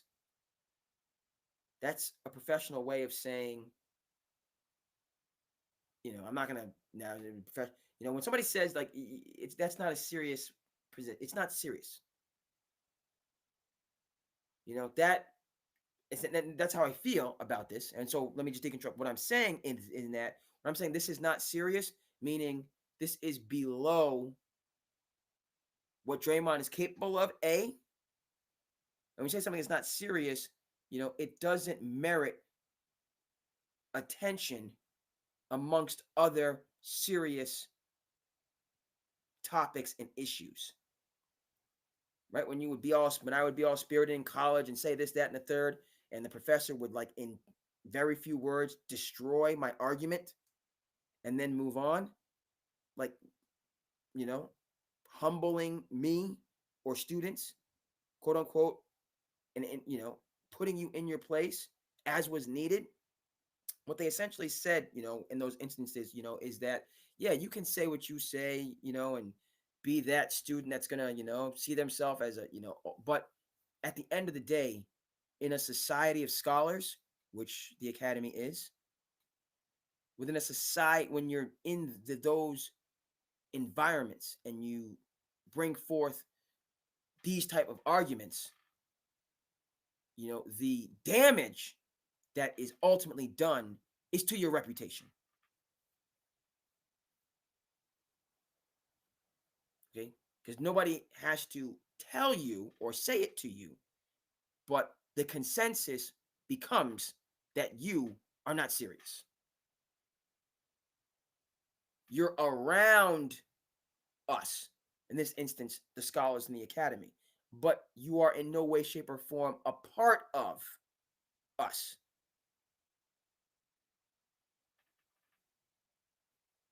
Okay? You're not serious.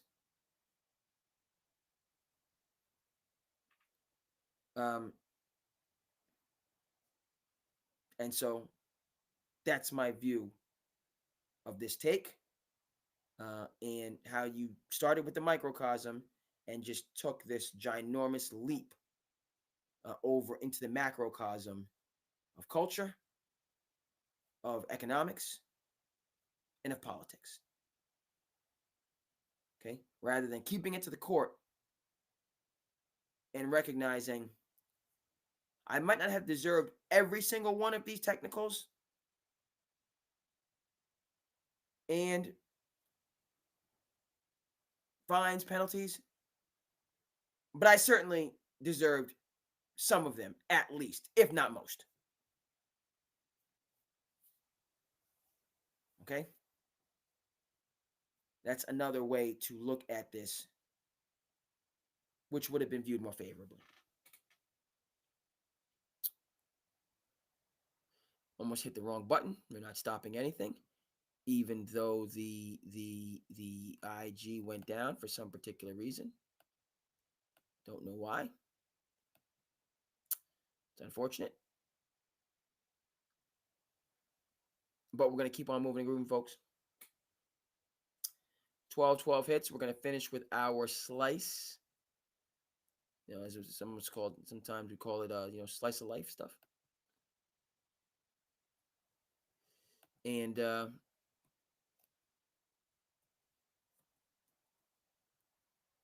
go from there.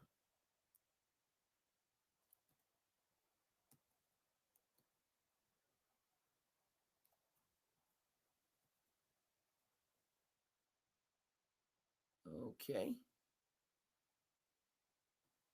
Start a game. I want to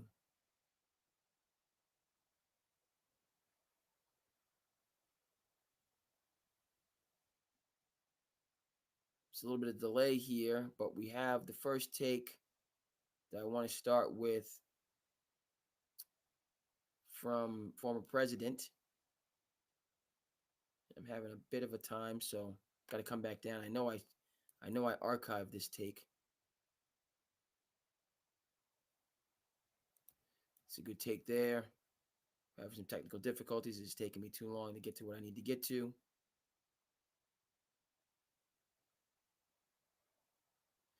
Got a good Brunson take. I'm happy to see. I got to do a better job of moving through this because this is too much dead air right now. Okay. So I had an Obama take. Before we get there, we're going to start with, because I need to find it. We're going to start with Mr. Barkley. Story that I was familiar. See, I'm messing up here because I got it lined up. No. Is this my? Okay, I can use this one, and then I'm gonna have to make. There we go. No. What is going on here?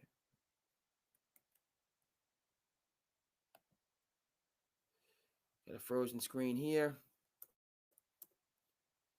Got Uncooperative there. Let's get cooperative. Thank you. And now we can finally share the screen. There was an issue. There's no issue anymore. Thank you so much, Riverside. As we come down the home stretch, let's start with what it takes to get there, Charles Barkley. My number one priority in life is to make life easier on my mother and grandmother. So I'm thinking just go to college for free, because if I didn't get a scholarship, I wouldn't have been able to go to college. But as an overweight 5'10" guard, Barkley didn't appear to be a likely target for college recruiters. His height, it's just hard for him to compete. Plus, his shot in high school wasn't that good. Charles was so average. Despite his obvious shortcomings, Charles remained determined.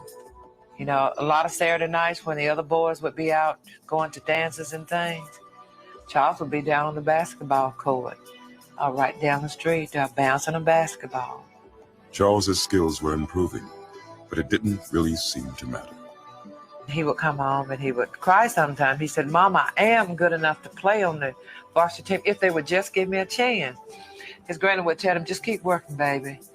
If you got it, somebody's going to see it." Clinging to this hope, Barkley struggled in vain to overcome his physical limitations. And then, as if to reward his faith, Providence finally lent a hand. He started to get bigger and bigger and taller and taller. Everybody was like, "Hey, come down to the gym. Charles Barkley can touch the rim and slam a basketball." And I thought, there's no way Charles Barkley can dunk a basketball. He's 6 foot. Barkley's surprises were just beginning. Shooting up in height, he would finally have a body that was a proper vessel for his determination. Between my junior year and senior year in high school, I went from 5'10" to 6'4". Even though when I had the growth spurt, I was never really awkward because I had been playing guard all those years, and all of a sudden, everything just fell perfectly into place. It would not be long before Barkley began catching everyone's attention. You know, and God is good. He just happened to be in the right places at the right times, and the right people were in the stand, and they seen him play. They said, "Where they been hiding this kid?" Charles finally had his chance, and he wasn't going to blow it. He would make Leeds High School one of the best teams in Alabama. But more importantly, he would reach a goal that only months earlier had seemed impossible. He earned a scholarship to Auburn University. One phase of his life was ending, and another very different one was about to begin.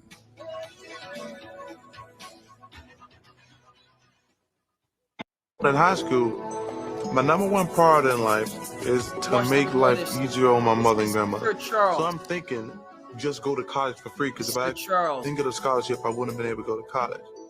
I used to watch But as an overweight over and over 5'10" and over guard, again. Barkley didn't appear to be a likely Nostalgia for me. target for college recruiters. His height, it's just hard for him to Nostalgia, compete. This is one of the things Plus, I his see. shot in high school wasn't that good. Charles was so average. Despite his obvious shortcomings, Charles remained determined. You know, a lot of Saturday nights when the other growing up, I boys used would to be watch out it so much. going to dances and things, Charles would be down on the basketball court, right down the street, bouncing a basketball. You understand? So we talk about the journey, we talk about, the struggle, right? One of the things one of the trainers says is don't cheat the grind. Can't cheat the grind. Local trainer says that. And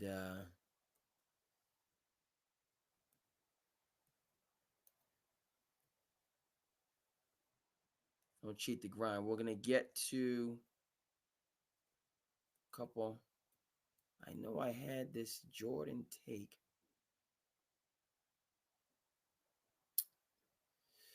We're gonna stay with Sir Charles. I'm gonna try to find. It wasn't a Jordan take that I'm looking for. I'm looking for President Obama had a take, but we're gonna stay with, because we talked about the roots, the beginnings.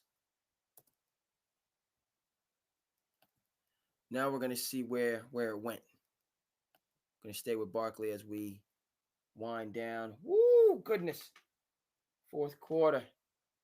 Nip and tuck. Thunder up 1. Gotta love it. Gotta love it.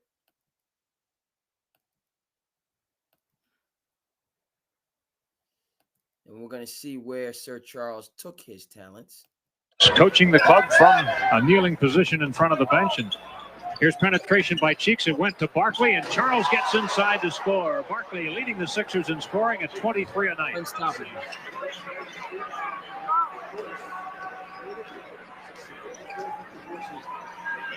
Not to be Wingate denied. getting the opportunity to shoot, I should say, not showing much confidence. Speaking of confidence, how about that move? Great move by Charles. Good point. David does not feel it.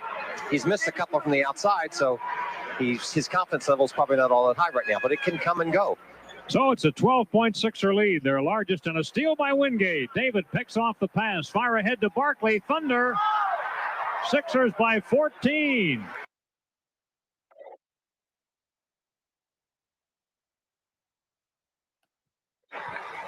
Yes, sir. 61-47. Thomas is fouled as he goes for a court-length drive. We're going to watch Charles just thunder down the middle of the court. Dumars is not going to take a chance of running into Charles when he's on the move. 74-63 Sixers. Isaiah penetrates. Sixers block it, and here comes Barkley. Cheeks ahead. Barkley. Charles Barkley from both Cheeks. Sixers by 13. Cheeks and Barkley work so well together. No, he comes up empty. Lambier fights for the rebound, dives for it, gets it, goes through, but Nymphius's legs, how about that? Sixers 4-0. And Barkley with a slammer. And forget that one, a great hustle on the play. And Nymphius is hurt. I don't know what happened to him. The ball went right through his legs, but Nymphius is now injured. 14.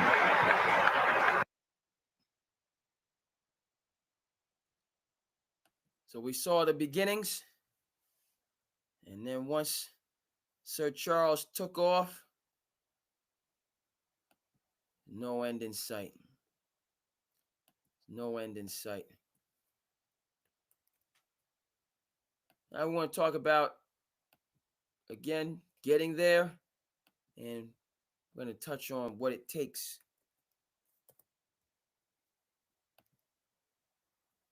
This is the take that I wanted to share with folks as we wind down our slice of life.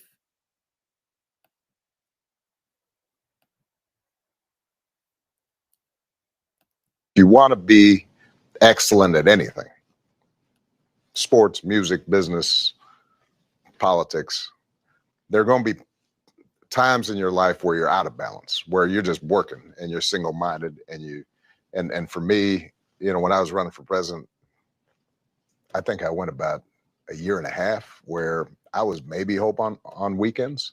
If you want to be excellent at anything: sports, music, business, politics, there are going to be times in your life where you're out of balance, where you're just working and you're single-minded, and for me, you know, when I was running for president, I think I went about a year and a half where I was maybe hope on weekends.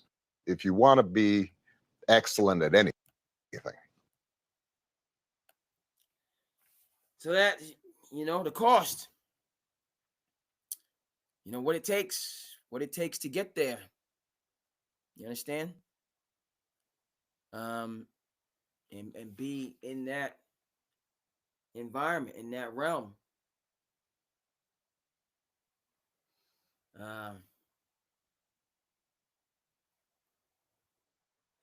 Maybe home on weekends. Possibly. So the time that it takes, we don't always remember or factor that in.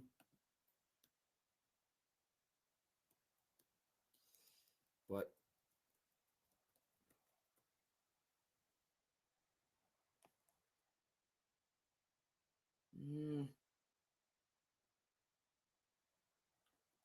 think I might save that take.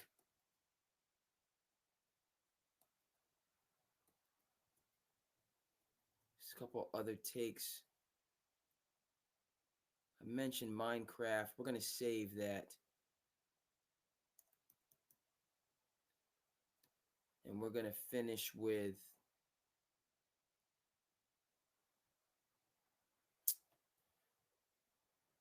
Obama talked about, and another, we're gonna let another individual jump in, and then we're gonna finish with just some perspective stuff. I found that helpful, because we only just see the success sometimes. We don't see the sacrifice. We see the success. We don't understand the sacrifice. What the heck? Let's get this right. I should have known the link wasn't correct. Got the correct link now. I'm upset this can't be on the IG. Let's talk about the cost when you climb that ladder.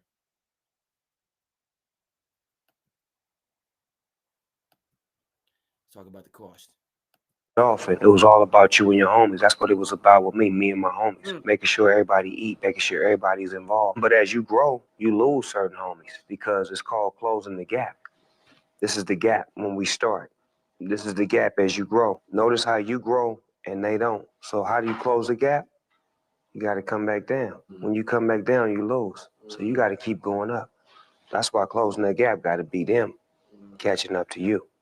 And if they don't catch up, you got to leave them behind because you getting to the point now where you got to start cutting out. And it's like you can't look back when you cut them out. Because if they meant to be there, they're going to be there. Forever. I had to cut out family members before. Me and my cousin dads fell out before. It was like, how do you fall out with, I taught you everything you know. I put you in the game and you go against me. But that's what the laws of the game do. It puts you in a position to where you have to have these types of situations to see who really supposed to be there. You started off and it was all about you and your homies. That's what it was about with me and my homies. Making sure everybody eat, making sure everybody's involved. But as you grow, you lose certain homies because it's called closing the gap. This is the gap when we start. This is the gap as you grow. Notice how you grow and they don't. So how do you close the gap? You got to come back down. When you come back down, you lose. So you got to keep going up. That's why closing that gap got to be them catching up to you. And if they don't catch up, you got to leave them behind because you getting to the point now where you got to start cutting out. And it's like you can't look back when you cut them out. Because if they meant to be there, they're going to be there. Forever. I had to cut out family members before. Me and my cousin dads fell out before. It was like, how do you fall out with, I taught you everything you know. I put you in the game and you go against me. But that's what the laws of the game do. It puts you in a position to where you have to have these types of situations to see who really supposed to be there. You started off and it was all challenges. Those challenges of growth, challenges of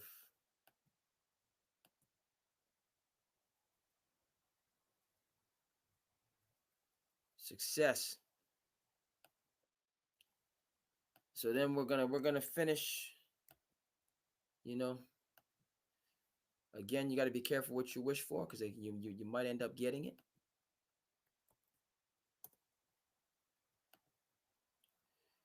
And well, it's, what do you do when you get the success? 1 point game, 6 and change to go. What do you do when you get the success? Boy gave me that bill, and that bill was like 600 something thousand. That's when I finally learned the most money I ever lost was flying private planes.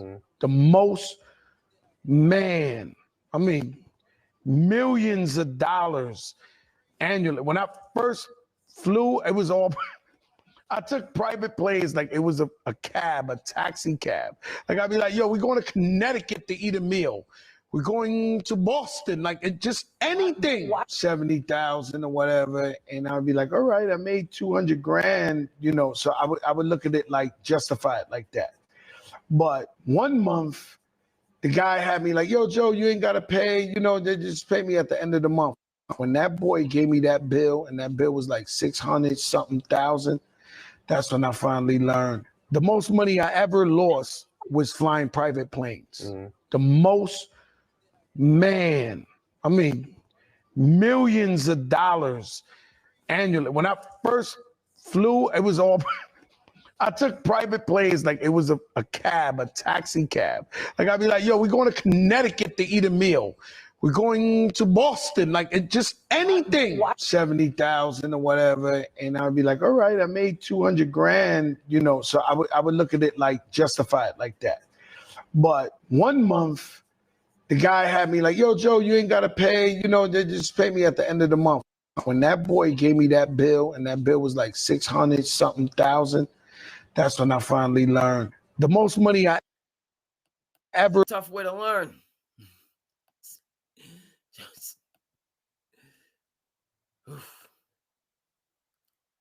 You know, sometimes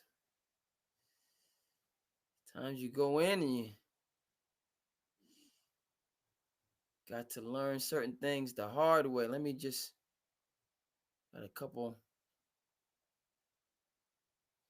I think we're gonna go out there. We're gonna save the Minecraft take. We've seen a couple different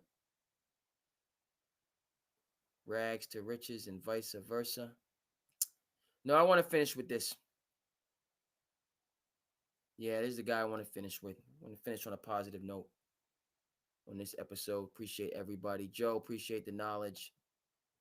You know, because this is one of my players I keep an eye on. Yeah, we're gonna finish here. Might not get to the end of the game, but you know, for an episode that had challenges getting going, I'm thrilled he's able to make it to this point. Frankly, and we got still a ways to go. It being Friday, you know, we work hard during the week. You can work hard going into your weekend. It's just still got a couple things we got to get done. Got to let the dog out, get him out. It's been raining and pouring all day, so got to get Willis some movement. He deserves it. Been inside, cooped up. I think we've all been cooped up a little bit with this rain, so hope we get some sunshine tomorrow. But yeah, there's this Pat Spencer, who was a part of the UConn team. You know, UConn chip, you know, so that's how he come to my mind. Golden State Warriors picked him up. You know, he's a serviceable player into the league, you know, and just him talking about his journey. You know what I mean? Don't let anything take your struggle away. Sometimes that struggle, that's the thing. You were cut your sophomore year from the lacrosse team?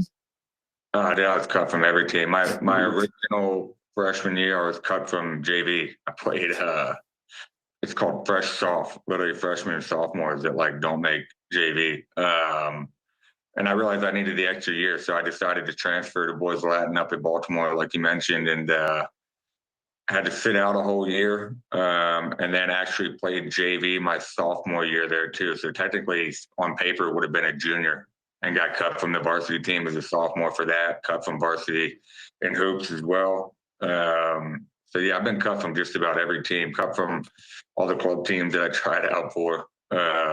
It's been quite a journey. So you were cut your sophomore year from the lacrosse team? I was cut from every team. Let me back up on this. Everybody doesn't look alike. Got this gentleman confused. The young player with the player out of UConn. That's my bad on that. But I do remember the story about the cross player making the Golden State Warriors. So not a UConn guy. It's my bad.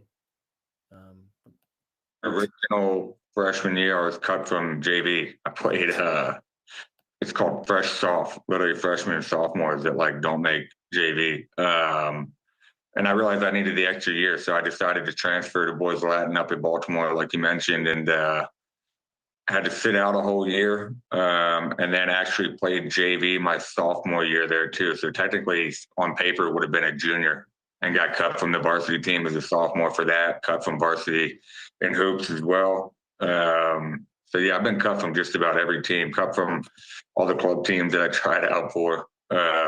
It's been quite a journey. So you were cut your sophomore year from the lacrosse team? So that's on me. Not do remember the story about lacrosse player. Mistook him for gentleman out of UConn who we'll get for you on the next episode. OKC up 2, coming down the stretch, 5 minutes to go. This game is, said it, it's the truth. It is a barn burner. Coming to the home stretch, folks, the end of the journey. We're going to go out like we came in. Thank you so much for tuning in to SandCity Sports. I'm your host, the Cape Cod Kid, artist formerly known as Andre King, and we will see you again, folks, the next time. Peace. Hey.